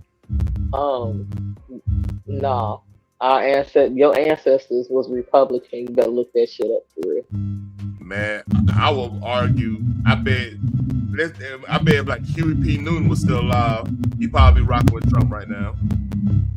Absolutely. Go read his memoirs in jail. God damn, that motherfucker was libertarian. I'm like, I'm surprised because Hampton and all them, they were pretty much socialist, damn near communists, but he was on some other shit. Right. Like, I would say this, I agree completely with Anton when he said all of a sudden when Trump decided to run as a Republican, that's when they labeled him as a racist. Anytime before that, all of them hung out with Trump. If he was a racist, none of them would be having pictures with him or anything. Diddy used to party with Trump. They would, be seen out in those social events or whatever, taking pictures with him. Mike Tyson said when he went to prison for that charge that they so-called found him guilty for, Trump was the one putting money on his books. Same with Tupac. When Michael Jackson was on trial, Trump was there on Michael's side, supporting Michael. Racists don't do that. A white racist man does not do that. Matter of fact, even when Mike Tyson was trying to get back in boxing, Trump allowed him to do that at one of his casinos. Yup. A racist man, a white man is not gonna do that. Not all of a sudden because he ran Republican. Oh, he's a racist. He's the dirtiest thing to ever happen. Oh, he's a dictator. And the Democrats are in trouble in this capacity because, like, if you talk to, I want to get to the whole thing going on in Minnesota. They slogan now is vote for me. At least we not Trump. What's up? I said they slogan nowadays is vote for me. We're not Trump. No, I wanted to talk to Boogie about because if you want to talk about somebody with white privilege, that and look, I'm still struggling with that. I'm almost there. I'm almost about to say she deserves it. I'm almost there. Because that lady that was them ladies were fucking with them ICE agents because you know they hurt your feelings or whatever, you feel some type of way. Yeah, man, like that's some white privilege for your ass right there. Yeah. She actually thought that the ICE agents were gonna have rubber bullets. Not when you pull off in your car and try to run one of them over. That's it. Once they're like, now any other time they say, I fear for my life, white people are quick to believe that. Now that you can actually see that his life was in danger because she tried to hit him with a whole car, and he had internal bleeding. To die. He had internal bleeding too. He still didn't deserve to die. He still didn't deserve to die. It's like, oh, okay, so everybody else did, just not her. Oh, I got it. Man, I'm thanks for clearing up that confusion. I'm telling you right now, man. Look. If somebody trying to run me over and it's on me, and I have a chance, yeah, man, I'm just gonna go ahead and go to jail. I bet say that. I'm just going. Hey, I don't want to do it, but goddamn, it's me and them. Let's leave it at that. Conservative means. All right. That we're Christians. It means that we don't fuck with that gay shit. It mean I'm telling you what it stands for. You don't fuck with the backdoor shit. I don't either. That's what it's saying. What it means to be a Republican is this, because a lot of people like to say that's a shot right there. Because how he said it didn't sound like he was convinced that Anton, he think Anton's on that level. That's a shot. Slight, but it's a shot. Because this is backdoor your Republicans. And we were taught by our parents. We were taught by our parents. We were taught by our parents that we vote Democrat no matter what, right? Regardless of what they stand for, regardless of the agendas that they push, regardless of how much nonsense that we see in our communities, regardless of how many Democrats actually destroyed our cities from Chicago to Detroit, all across the board. We were taught to vote that no matter what. You vote Democrat no matter what. I agree. But this is the difference between the parties on a very fundamental level, not complicated at all. Really? You finna say it's a difference between the parties? This is the difference. I can't wait to hear this. No. You may say that it's the same type of public politicians that take advantage of the taxpayers and take advantage of the people. The difference in the parties historically is Republicans want less government so you can do what the fuck you want to do. And Democrats want more control, so they want to control what your money is, where your tax dollars go, and what you can do with your money. Okay, so I'm going to tell you this. That's the fundamental difference. I'm going to tell you this. And you don't have to believe me, but I'm just telling you. I'm listening. The people in charge are not Democrats or Republicans. I understand that. Kamala Harris is allowed to do whatever. Here's my theory on what he means by that. I know it might be thinking the Jays, but it's a little bit deeper than that, in my opinion. If you want to talk about a lot of the politicians, WEF, they run the show. And it's curious seeing how Trump moved, because it's hard for me to believe Trump is getting controlled by WEF or anybody of that nature. He doing what the fuck he want to do. He just being mindful about it now, in my opinion. Any disagreement on that? No, that's yeah, I believe that. The thing is, they hate Trump the most because he can't be controlled. Like, at the end of the day, um, he is a threat to the things that they've already set up to benefit them, not us. So it is what it is on that front. You know, I've been thinking about this deeply out of all everything going on. I think there's a split in the whole quote unquote ruling class folks going on. And I kind of getting a vibe that Trump is actually exploiting it as that split. You get what I'm saying? Yeah. Because I'm thinking like it's put in perspective, right? If you're a ruling class person, you wouldn't want China to get too big for their britches naturally. Because you won't be able to trust China. So getting somebody like Trump to do all the dirty work for you in order to keep some of the status quo alive, or actually enhance the status quo, would that be a net benefit?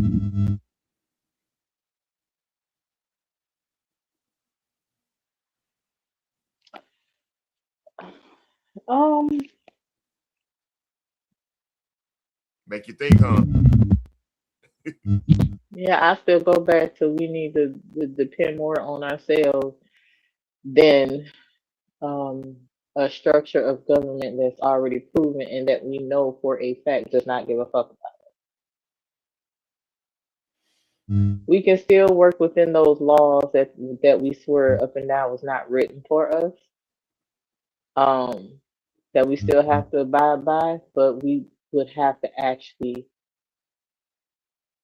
work together to build something that is for us without their control, their help or input. Once they get to that level, we would be a lot better off as a people. Yeah, we still gonna have to pay our taxes because again, we're gonna abide by the laws, Yeah. but we would not have to bend for them.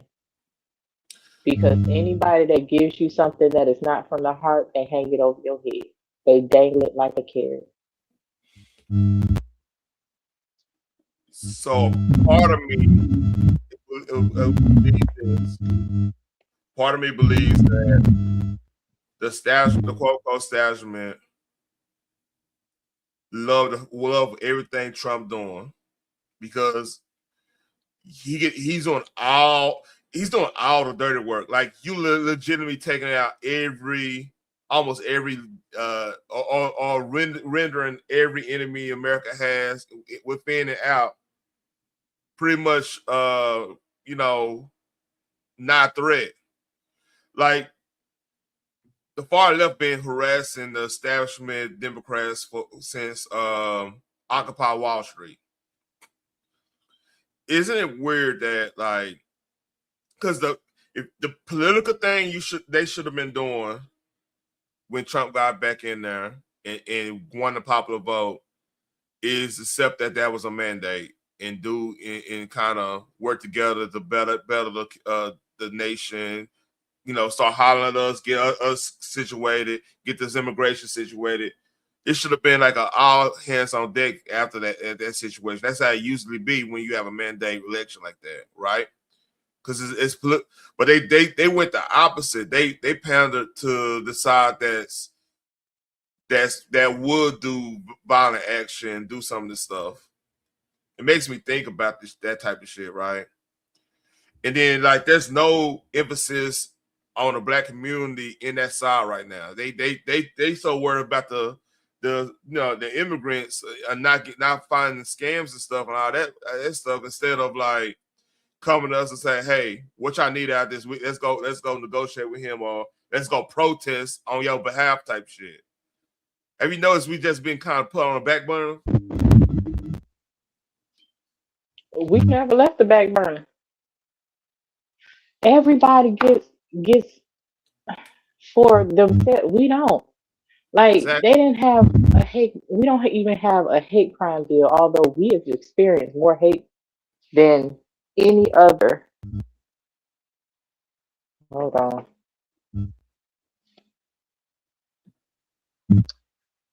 Crap, school's gonna be closed tomorrow. I'm sorry, I'm getting emergency. I tried to warn you. I tried to warn you.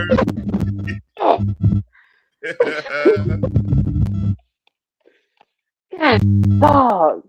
It was a strange. I'm like, man, let me think on. But nah, everybody else get ahead of already been established. It's not exclusively for us.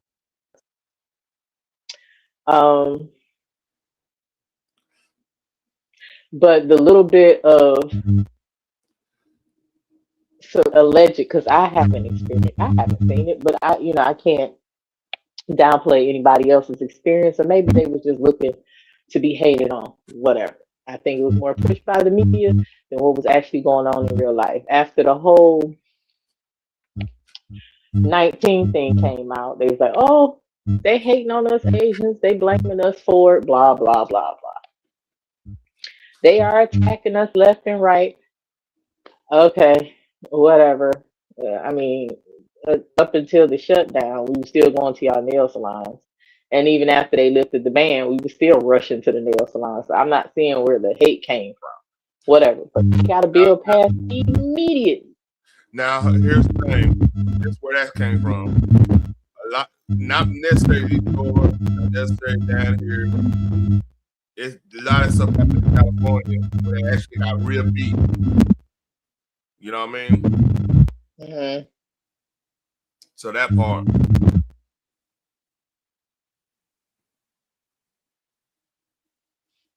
No sense to me though. Yeah, it's not gonna make sense. Oh, should we keep going through this? I could get. They ain't got to the shots fired part.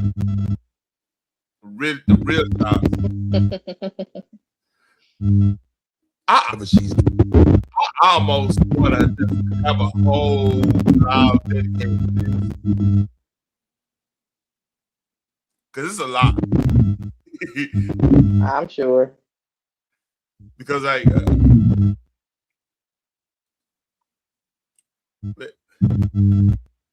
me show you this. You got another video. Nick Shirley does. You got another video.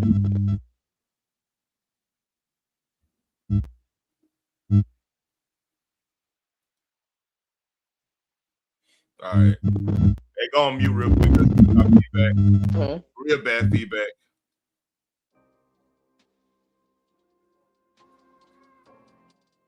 All right.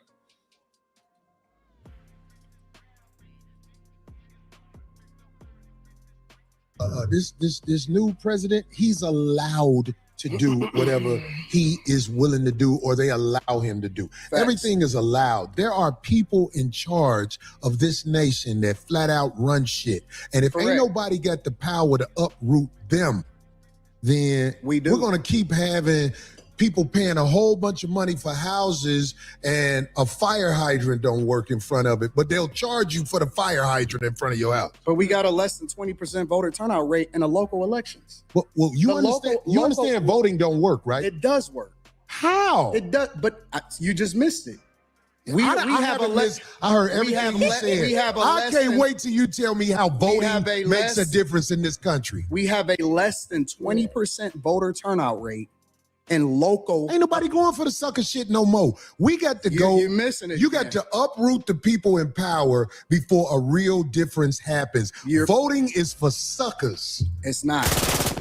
People that don't vote are ignorant as fuck. Well, I guess I'm ignorant because I would never participate in no people sucker that shit. Don't vote. And I'm gonna show up and vote like a sucker. And not only is it ignorant. We had Republican presidents. We had Democratic presidents. We in the same joint. I'm talking about locally. You talking about national. I don't give a fuck if It it's matters. local. It I don't, matters. if you It vote, absolutely that matters. means you in line. No, if you vote first, the first thing that it means is that you respect your ancestors that died for your right to be able to do it. Your That's what it first- ancestors, It's so funny to didn't me. do it like this. It's no, because people went to war when the government tried to overthrow the people and the power of the people. It was wars. There hasn't been a war inside the U.S. where the people who getting fucked over are doing something about motherfuckers with 30 felonies being the president. It's war. All sucker shit It's going a war on. every day. It's just not physical anymore. Well, that's the problem. It's we here. need physical wars. It's not. Until it's our motherfuckers ready to ignorance. jump it off, It's not. we gonna always be not. talking. It's But not. see, real gladiators don't talk.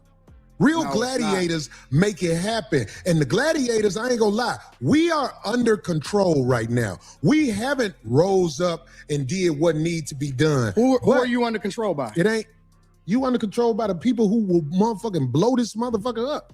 We ain't stupid. Who is he? Because I want to know who. Why do these- you think that I ICE wanna know agent who was these- able to shoot I that want to woman? know. All right, Corey was dead wrong on this one because we saw all the footage in we saw all the footage on that one. Like I disagree with Corey on that. That lady, I've been Phoenix.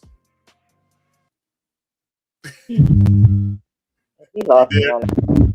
He did wrong for that one. That was his dead wrong moment. I don't think. See, and this is what I this ain't gonna was. agree with everything somebody said though. I get it. Like that's his frustration. Again, Corey has been Corey for years. This type of stuff has not changed. He's always felt like this, so it shouldn't be shocking to anyone. I've never agreed with that. Like, oh, voting is for suckers. Well, you don't know unless you vote. And like Anton's trying to say, a lot of people do the turnout for the federal elections, but they fail to show up for the local elections. And then just like we see town hall meetings and all these different things happening locally, a lot of folks that are involved in a local elections, they are the ones that show up to those town hall meetings. And then there's a lot of folks that don't think because they're not getting what they need. I guess locally they blame the federal government because the blame always shifts. That they think that local elections are not important. Man, I argue voting for the like state constitutional stuff, amendments is key. Like me and my lady don't even see eye to eye and stuff because like I'm an outlaw. I'm in, but like shit, our constitution, man, it had a lot of tax break type shit. You're like, man, like, but that's the benefit of living in the goddamn great state of Texas. They trying to find ways to us keep our money and to spend it on spend on shit like boost the economy. They think about taking down. You know what I mean? Yeah. And it's better that way. Like, and that's the key. If I was actually proud of her. She read that. I was like, man, I said, should this bring in there? She was like, hell no. She's saving money. Right. Now that'd be the goal. Yeah. So, I mean, my point is like, I mean, how many constitutional elections y'all voted in?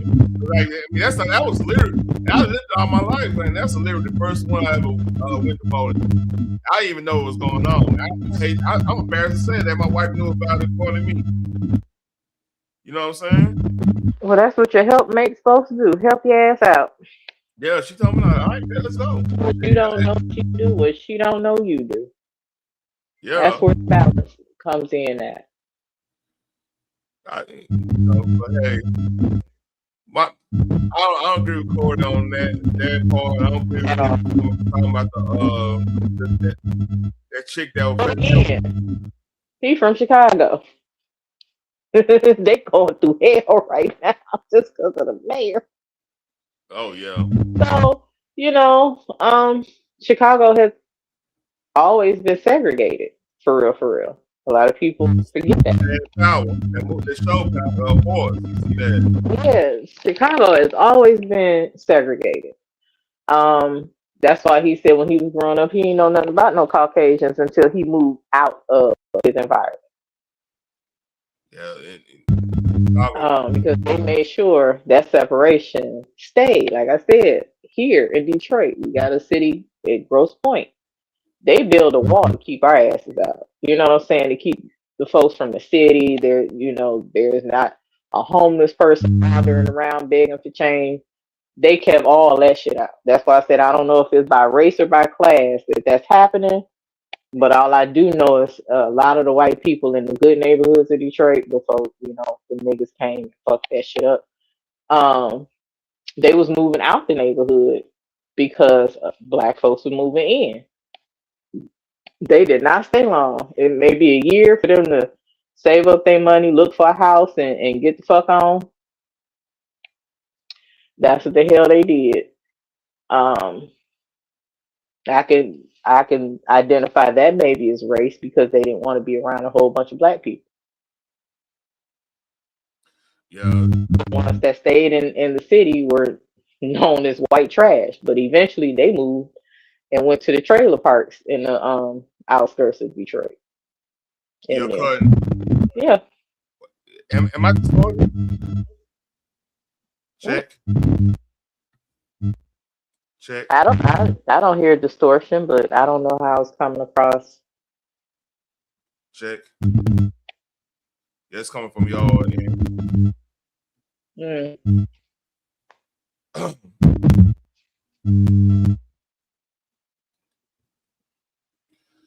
All right, let's go play a little bit more of this. I kind of want to. All right, I'll mute you. Hey, I don't think it's my end. Hey, cut it. Is it you hear it now? Check, check. Press 1 if you hear it, if it still is distorted. Let's see.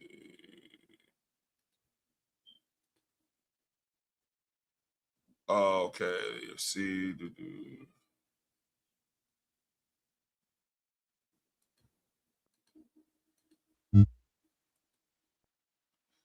Check.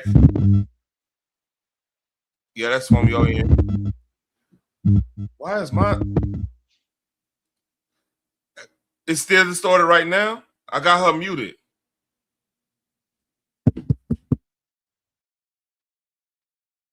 Check, check. Yeah, I think that was that's Phoenix Mike. Yeah, that's your mic. Yeah, I just think you like blaming me. But anyway. Check. See? See, cutting, I already said it. Why would I be blaming my friend like that, man? You the homie. Oh, hell. But yeah. Yeah, I don't Corey's experience is his experience, and maybe that's why he says that with such conviction. But I also would advise him to do more research and how that can help him. But again, voting or not, we still need to be of the mindset of just sticking together and saying fuck the government, because you can't sit up there on one hand and say the government is not for us, they don't give a fuck about us, da da da da da. You have proof of this, and then on the other hand, you constantly dependent on this government that don't give a fuck about you for handouts, or not even handouts, but to help you accomplish certain goals. Yep. In like I said, Chicago, they haven't had a Republican situation. I mean, they just had a Republican I think a Republican mayor in damn near 80 years. I have no idea. I have no idea. I don't keep Chicago politics. I do know As of late, they have been all up and through my YouTube feed because of that damn mayor and this whole illegal immigrant situation in different states and cities. So yeah, Yo. that's why a lot of stuff that used to be blue is flipping red. Yep. All right. All right, Muse. Let's I'll listen to some more. I think I'm gonna find a way to pause it.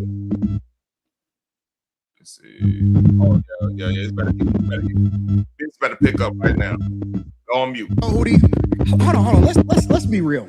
Fuck that woman. Well, that's what you would say to somebody you don't know or whatever. No. I'm on the streets. I've been pulled over by the police. Who ain't on the streets? Or the ICE agents or whatever. You in LA. I'm in Detroit. I'm in the blackest city in the United States of America. I can move anywhere I want to go. I choose to stay in the core of my city, and I choose to participate in my neighborhood. I choose to tithe to the streets. I choose to put kids through college. I choose to interact and truly use my tax dollars and whatever it is and give jobs. I employ over 50 people. I put my money in my community with my people. So I choose to engage. So when we talking about being in the streets, that don't count to me. I don't hear that's that what shit. should count. I don't hear that because shit. out there in the streets where the people live that you helping, they could get pulled over and shot by a cop, and an investigation will be said. But here's the truth: we know, if I believe you know this already, when the cops shoot you, ain't nothing you can do. City of Detroit, not that's cap. In the city of Detroit, our police officers, child, as long as we ain't out here acting a complete fool, they don't fuck with nobody at all. Now, outside the city, you might want to, yeah, but the city of Detroit, unless you're doing donuts in the middle of the freeway during rush hour, or you decide to rob a store or something like that and pow people and in front and they sitting outside, that's when they get involved. Outside of that, they not fucking with nobody. They sitting in their car, they collecting a check, and that's what it is. Yeah. And how y'all crime looking compared to other cities right now? Up there, like I think crime is still very relevant. Like I said, because people get shot every day here, B. But so the crime is still there. But what I'm saying is the police is not fucking with nobody. Like a traffic stop is just that, a traffic stop. Like out of all the stuff that you've heard about police shootings, Detroit was not mentioned. Mm-hmm. And it won't be. If there's a child, we've had children missing, kidnapping. Found the little girl was unalived by her auntie and her auntie's boyfriend. That's fucked up. Out here wilding, like stuff like that still happens. There is a certain amount of trafficking that goes on out of Michigan. It's a blue state. Ohio too. Ohio really bad on that shit too. Absolutely. But as far as like just senseless police doing senseless things, you're not gonna hear that out of the city of Detroit. It's not happening. Yeah. And Anton stays downtown where there's heavy police presence, so don't you let him fool you with that bullshit. I don't know how. No, he ain't in the heart of shit. He downtown. Yeah, I know. And my thing, like me and my cousin was having this debate. Like, if you had to move up for a job and you either had to choose Milwaukee or Detroit, which one you doing? He was like, you know what? I might be going to Detroit. I was like, I thought so. I think it's so too. Milwaukee, hey, that's one place I do not want to live at. You hear me? Yeah, I don't blame you. It is what it is. Like everybody gonna have they preferences, and that's what it is. Yeah, Milwaukee. And then after that, I won't be living in Minneapolis at all.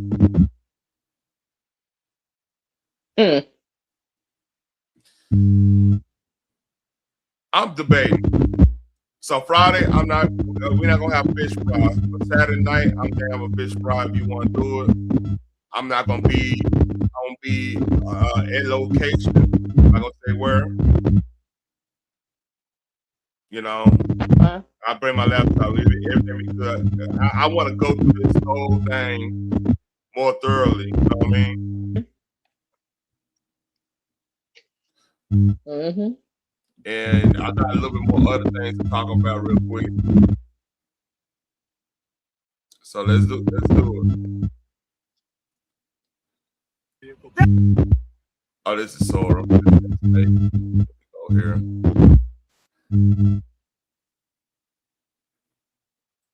I go on mute real quick. Mm-hmm. Ask you about this. You know, when you talk about the confusion, and you've been open, obviously, about your support for the president, when you look at the videos of what happened, and I'm sure they're very hard for you, Timmy, to watch if you've even been able to. But the Deputy Attorney General says that the Justice Department doesn't believe that there's evidence to back a criminal investigation, right? And nothing about charges or anything, that just an investigation into what happened in terms of the ICE agents' actions. But they were, according to the prosecutors resigning today, pressuring them to investigate Renee's actions and Becca, her wife's actions. How do you feel about all that? Well, you know, I'm not blaming anybody. I mean, it's a hard situation all the way around. It's hard for for everybody involved. I mean, the ICE agent, at first I didn't see the footage where, he was actually, he was actually being ran. I mean, I seen the bump of the car hitting his legs. And so in a flash like that, it's hard to say how you would react. From my understanding that he had been through that before, maybe dragged or something. And so, like I said, it's just a hard situation for everybody. Becca, she's a great person as well. I mean, I don't have many enemies. I love everybody. And that's what the Bible tells us, love our neighbors as we love ourselves. But, I think there's some bad choices. And the word says, for the wrath of God will come upon the children of disobedience. And, I don't blame ICE. I don't blame Rebecca. I don't blame Renee. I just wish that, if we're walking the Spirit of God, I don't think she would have been there. Oh, shit. Did you hear that? That's her daddy. Oh, is that who that was? That's her daddy saying this.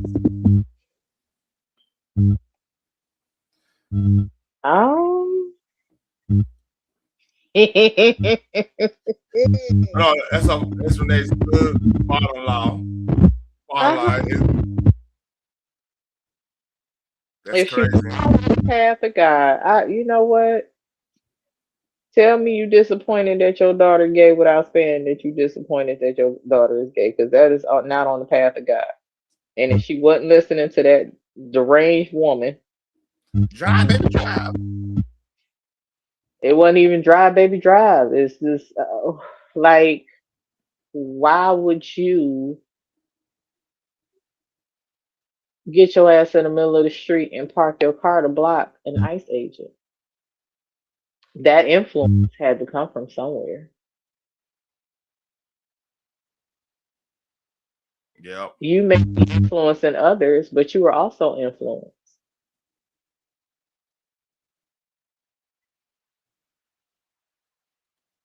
So for thinking that was okay. So this is a tomorrow night we talking about this. Just give you a heads up. I will just give a little preview, but we're gonna go through this thoroughly tomorrow night. I might do the whole 51 thing. More when I have more time. Like, we gotta really sit down on that shit. I gotta make a thumbnail for it and the whole nine. But here we go. This is a preview. You don't ask me nothing. $2.25 million. Get out. Are we the only community that does fraud? How come they said this building was closed? Do you guys know where advanced mobility is?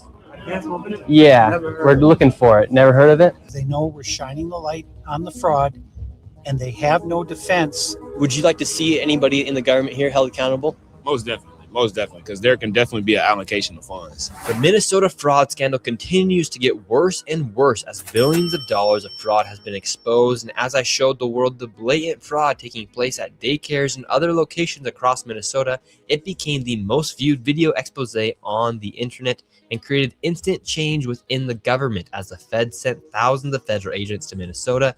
And the HHS froze over $185 million in all payments to childcare. And while politicians like Tim Walz call people like me white supremacists and far-right delusional conspiracy theorists for exposing the fraud, meanwhile, he actually dropped out of running for re-election. The Minnesota fraud scandal has erupted the nation as protests and riots took place, all starting because daycares like Quality Learning Center were exposed. However, the daycares is only a small portion of the fraud taking place in Minnesota. In this video, I will take you into what has continued to allow this fraud to happen and connect all of the dots for you, exposing all of the fraud from strange connections of the business owners and the politicians who have openly admitted to the fraud on live TV. And to dive deep into the fraud, I met back up with the local David, who has been investigating this widespread fraud scandal for years. So here in Minnesota, you have daycare fraud, you have adult daycare fraud, you have healthcare fraud, and you even have more fraud. I'm gonna do the first 5 minutes of this. I'm gonna talk about J. Cole new drop. We're gonna listen to that and a little quick hits, and we get up out of here. All right, Phoenix, you cool with that? Yeah, that's fine. All right, bet. What's some of the fraud that's also taking place here inside of Minnesota? Well, what I think might be sort of the heart of the beast here is this transportation fraud. And what I mean by that is in Minnesota, we have something called non-emergency medical transportation, NEMT. My research has shown that there are about 1,020 such companies in Minnesota, and more than 90% of them are Somali owned. And so right here on the table, what do we have? All this information right here. So I have a number of companies that are local here in the Twin Cities, and this is just a fraction of the companies. Just to be frank, 1,000 in a small, like Minnesota is not highly populated state compared to any other state in the Midwest. I think they like 6 or 7 most popular. They're on the lower end of population. Yeah, I mean, I think they're a little bit more populated than like Iowa and shit like that, right? Mm-hmm. Yeah. So yeah, that's just crazy. That's a crazy amount of non-emergency transport. That's crazy. 1,000. That's to me. I would think if you say 1,000, about a couple thousand in Texas, that would make more sense. But then again, why would you have that when they got a senior citizen version like Uber in a lot of cases? You know what I mean? You get like discounts on that shit when you see senior citizen. They got a whole bunch of a bunch of other like services that I don't get that. That something ain't right with that. What you think about that? I think that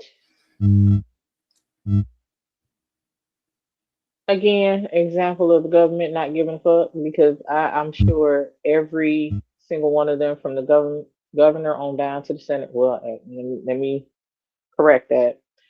Everybody from the representative, possibly a senator or two, as well as the mayor on down to the mayor, is getting kickbacks from the fraud. For it to actually go on as long as it has been going on, because it's 10 plus years, if I'm not mistaken. They are allowing a whole nother nation basically to take over that particular area. Oh, this is what God gave us. No, God gave you your land. Go over there and make it better. He didn't give you this. If he did, you wouldn't have had to travel to get there. God didn't tell you to travel to get there. You ain't have to circle the wall 7 times and do a shout for the walls to come crumbling down. God did not give that to you.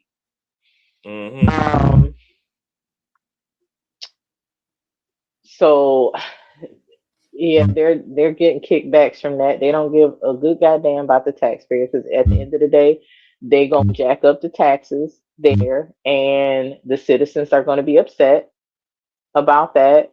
Man, you should hear the property taxes up there done triple in the last 10 years. I don't doubt that. Um, and then I guess that's when they gonna start changing their tune. They're gonna blame everybody else but who's in front of them because they don't want to act like they've been played for stupid. And it's not even being played for stupid. You know good and damn well if these people are stealing your tax dollars, you gonna be the one ending up paying for it on the back end. So the government get paid twice. They getting the kickbacks from them stealing your shit, and then they gonna get paid as they raise your taxes, whether that be in groceries, property. Uh, they gonna make up for it. Insurance. They gonna make up for it. Gas tax. Right, because you gonna still be the one paying for it, even though you were robbed from it in the first damn place. The government is not gonna cover that loss. You are. That part. And this is what they fighting to keep, and it's stupid. And like I said, you mean for calling out. Whatever. I mean, why you get your wallet? Yeah, that's just what they said. Well, there's other people doing scandals, but it's like, you know what? We get to them. We're gonna talk about you first. We get to them. All right, let's go. Let's go. That are out there. What I found was that the national average for a non-emergency medical transportation company is 20 vehicles per company. A lot of these companies, their address is an apartment, some are in a house, some are in a convenience store, some of them in a vacant building. There's no signage, there's nobody there. And so why would there be such a need for all these transportation companies here inside of Minnesota? So if you think of this transportation as the hub of the wheel, so childcare is a spoke, adult daycare is a spoke, autism is a spoke, the interpreter services, which we can get into, that's another spoke. It all ties back to transportation. Why? Because those meals someone had to deliver those meals. Someone has to deliver the kid to autism, or say they did. So it all revolves around the transportation.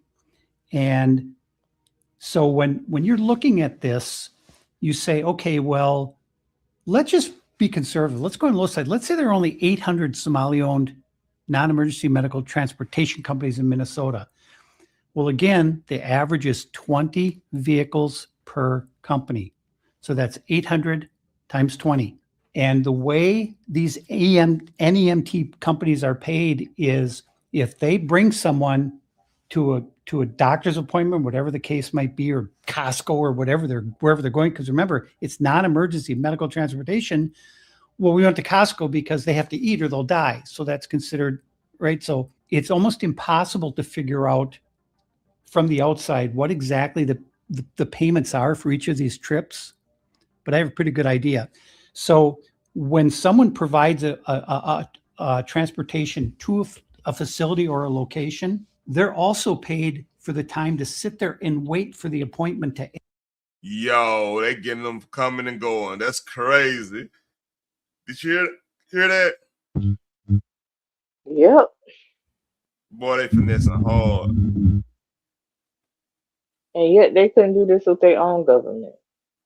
Hell no. I guess that's why they came here, because they knew this government was stupid as hell.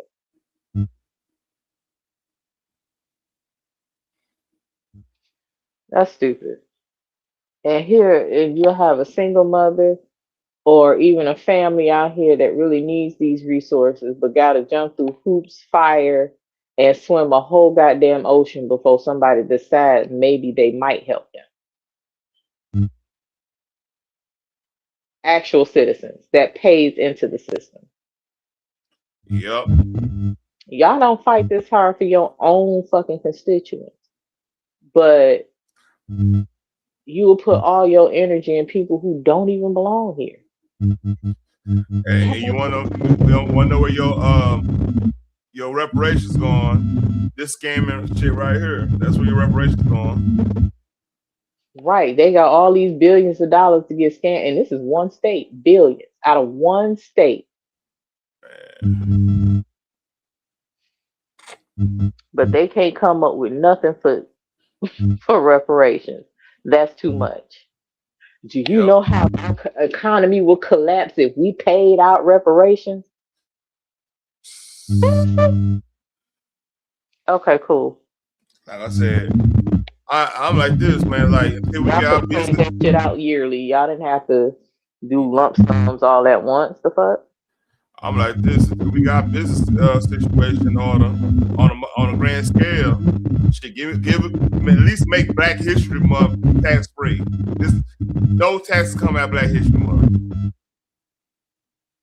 for anybody. I was doing, because for me, taxation is a form of slavery within itself. Because like it's coming taking money, we don't know where it's spending on, and kind of find out this money going, some of this money going to these fools up there. But they got enough billions of dollars to go into fraud, and then those folks are sending it back to their country. And at the end of the day, they coming for our asses. This is what gets me. Somalia better look like goddamn Wakanda over there. All the money we sitting over there, they sitting over there from our tax.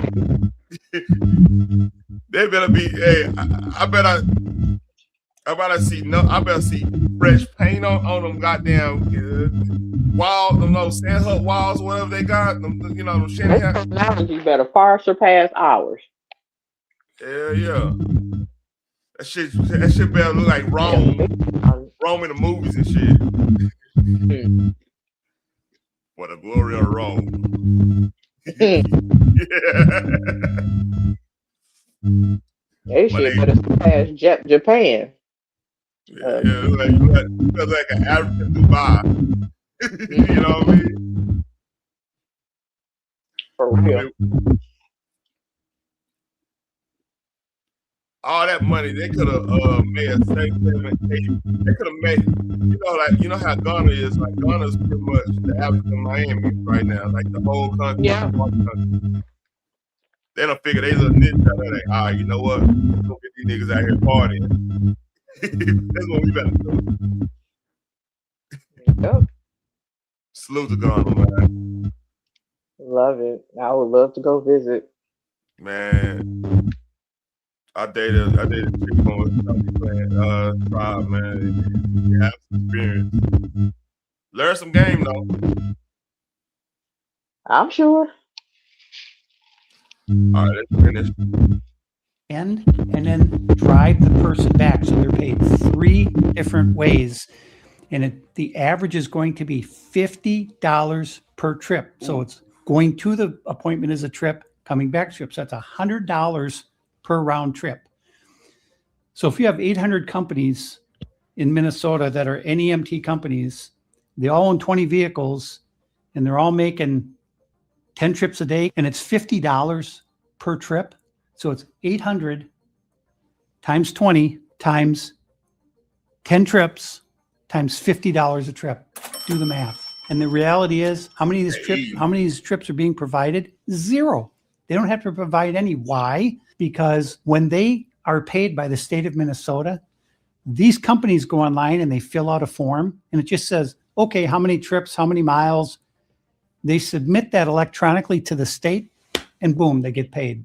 Nobody bothers to check. They don't call the dentist. Did this kid show up? They don't do anything. As soon as that form is filed with the state of Minnesota, that payment goes out immediately. And so essentially, these transportation companies are what hold all of the fraud together, because you have the daycare centers working with the transportation companies, the adult daycare centers working with the transportation companies, the healthcare companies working with the transportation companies. So it's just another way to bill and to also make it look like something's happening here inside of Minnesota. This is the belly of the beast. All of this fraud revolves around these transportation companies. All of it. This touches every part of fraud here in Minnesota. And today we're going to go confront these people. We confronted them last time. There was no kids in any of the child care centers. And today, what do you expect to see? I think we're going to see some vehicles because, you know, when I drive around the cities here, I see these Somalis driving. And mostly it's like a Plymouth Caravan or whatever.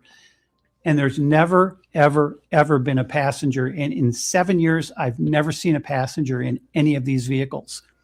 I've followed some of them. They're going to Costco. They're going to Sam's Club. They're going to Walmart. The driver gets out, goes in there, loads up a shopping cart, comes in, puts it in the van, and off they go back to where they live.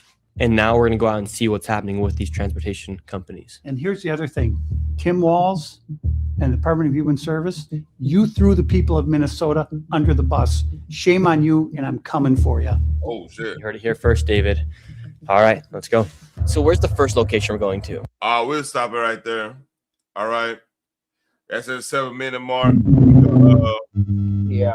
That's going to be for tomorrow. We got to break that down. It's going to be dedicated for tomorrow.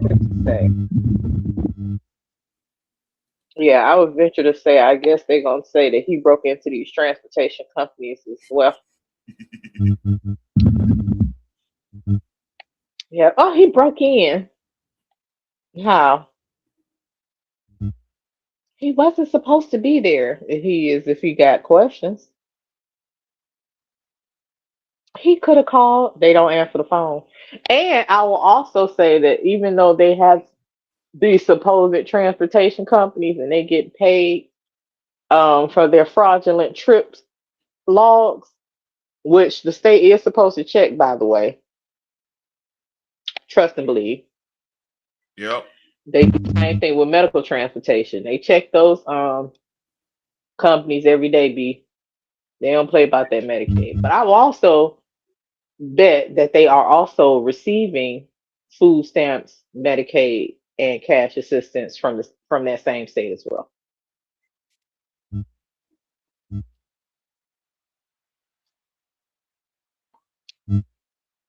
Yeah, it's crazy. The situation crazy. We'll see more about it tomorrow. But just some quick hits. So in sports, Brian Schottenheimer, Cowboys coach, it's a video of him informing the coaches that they fired the defensive coordinator, which I've been having issues with all year. So here we go. I just met with Flus this morning. Incredible human being. Love the man, but at the end of the day, the football wasn't right. I just met with Flus early this morning. Incredible human being. Love the man, but at the end of the day, the football wasn't right. I've been in this position. I've been Flus. I've been the guys in this room. I understand the questions. I understand the concerns. And I will answer all those. Right now, the focus has to be, number one, about the man, checking on him, one. Reach out, tell me you love him, because he's a great man. Two, finishing this process. The exit interviews with the players are critical. We have to continue that process. So we got players rolling in here in the next little bit. If anybody's got questions, come see me. Okay? I just met with Flus. Yeah, man. So Phoenix. And what the hell was he talking about? You talking about evil food, the coordinator. Remember I was bitching about the evil coordinator all year? Oh, yeah. Yeah, I get it. I would just like to say go Pistons, thank you, Lord. But I ain't putting too much stock in that shit because I've been disappointed by your asses just as much as the Lions.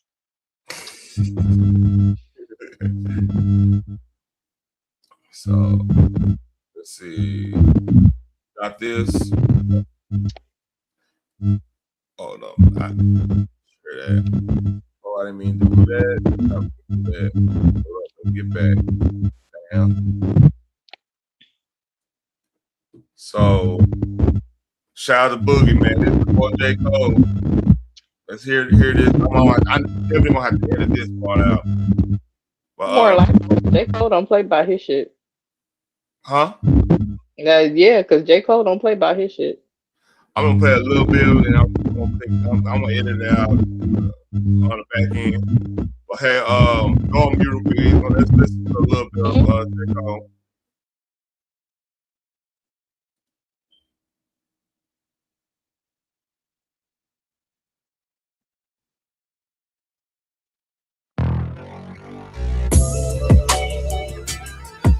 Yeah.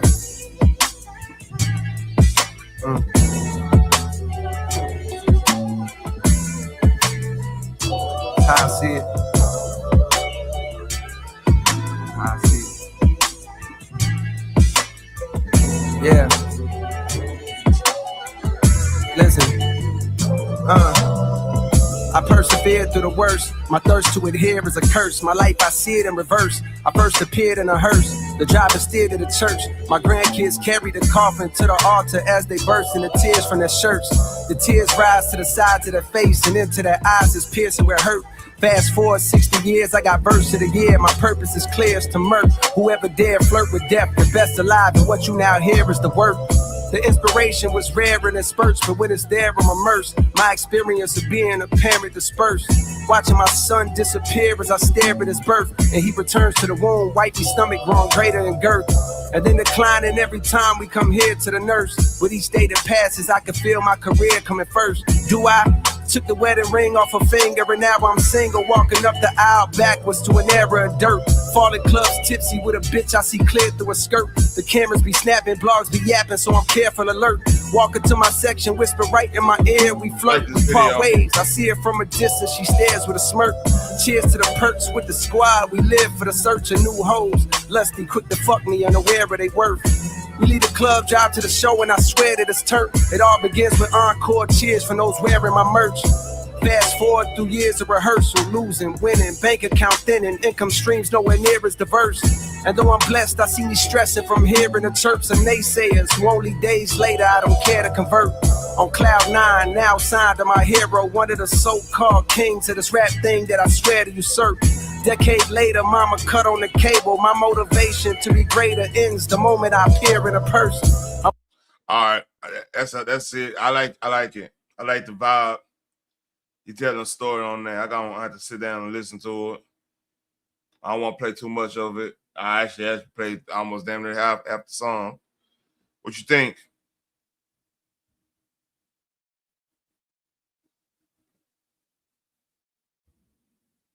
Phoenix?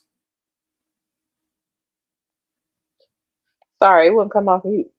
Yeah, it sounds like his traditional self, although it's given a little bit of a new vibe.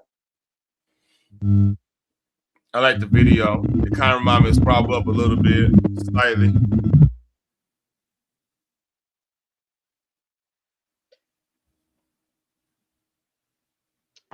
Is it like a symbol of him going through his journey and elevating? I guess I have to watch it. Yeah, it's a little dope. It's something to it. Some personal stuff in there. I have to listen to it again. Yeah. But it sounds good. Sounds real good. And the top it off, because 2 hours 30 minutes is the top it off right here. This is going on in northern Iraq right now.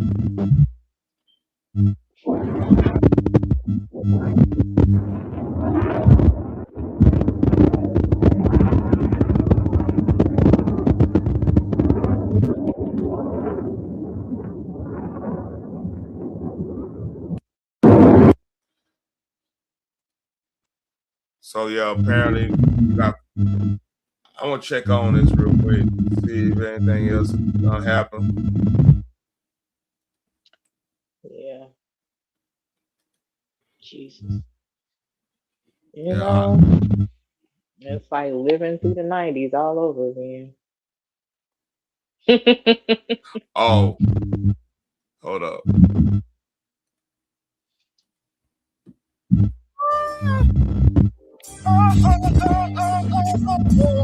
Lenny Williams.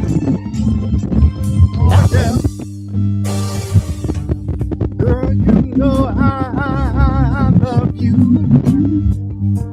No matter what you do. That's cool. That's cool. I guess he was in a Well, he sound a little different, but I get it, boo. yo now, man.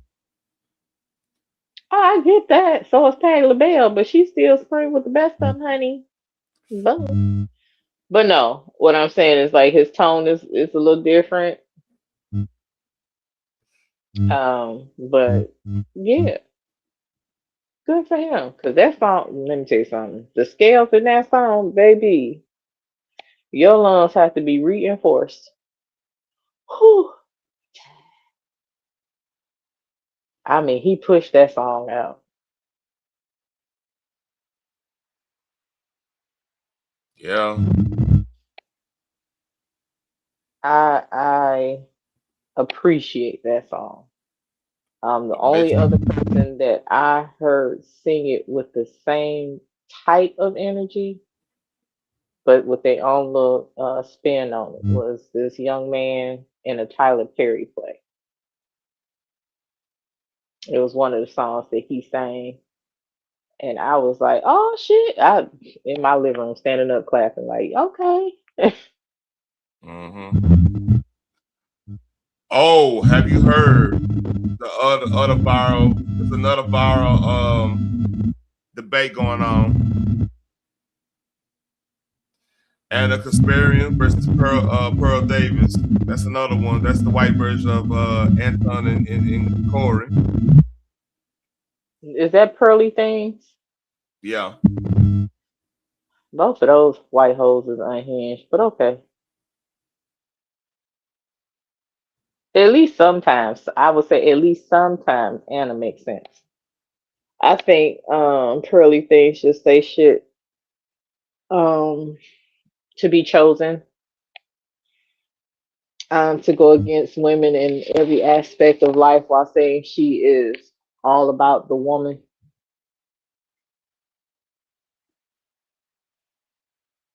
But it is what it is. Good luck. Oh, hold up. There's one more thing I need to go over. There's one more thing. And this is for our comedic purposes. Oh, good Jesus. Let's see, where is it?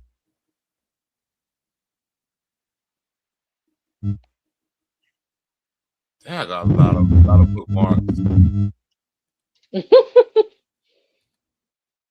All right, here we go. And we're gonna leave this. We're gonna leave everything to this. Drewski is comedic genius. Go on mute. Be back.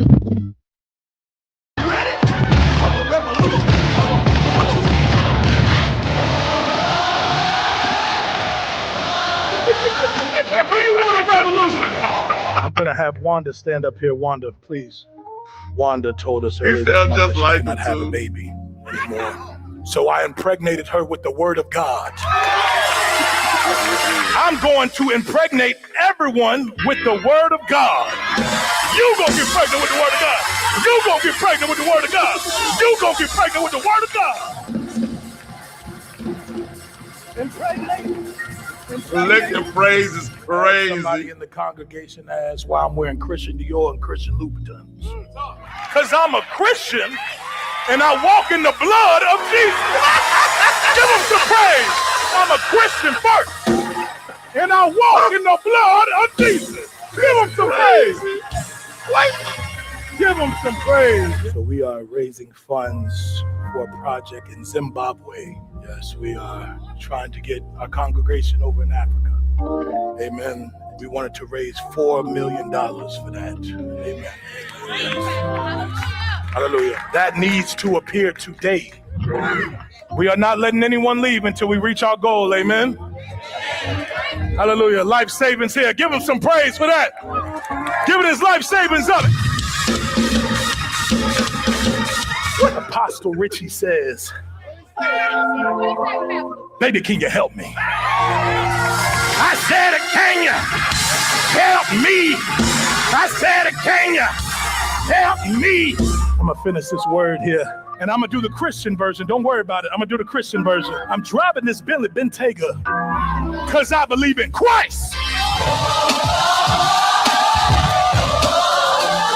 Can you leap on your legs like a survivor? Can you leap on your legs till the money fall out your pockets?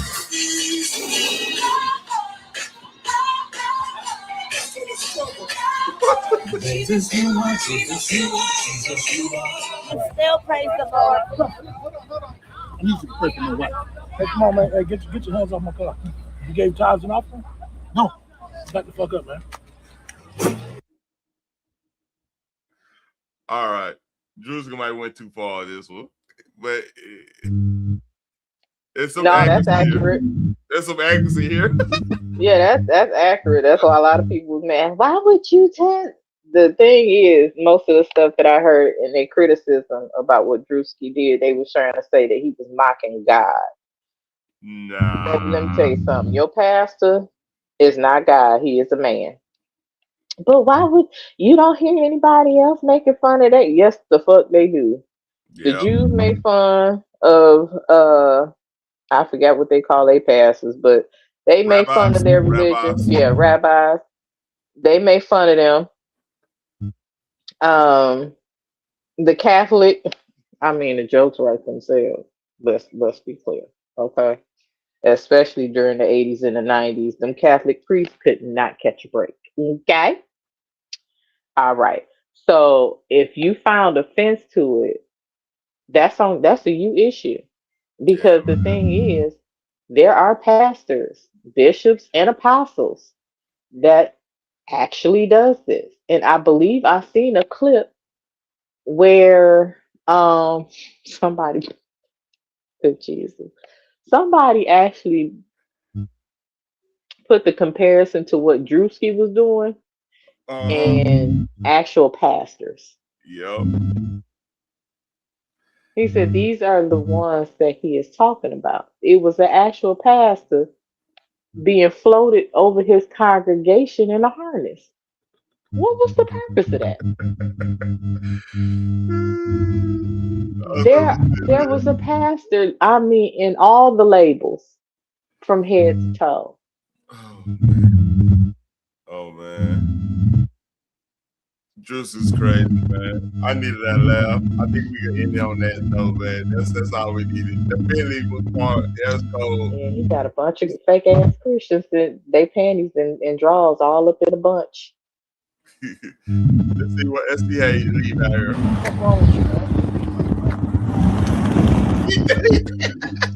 Right. All right.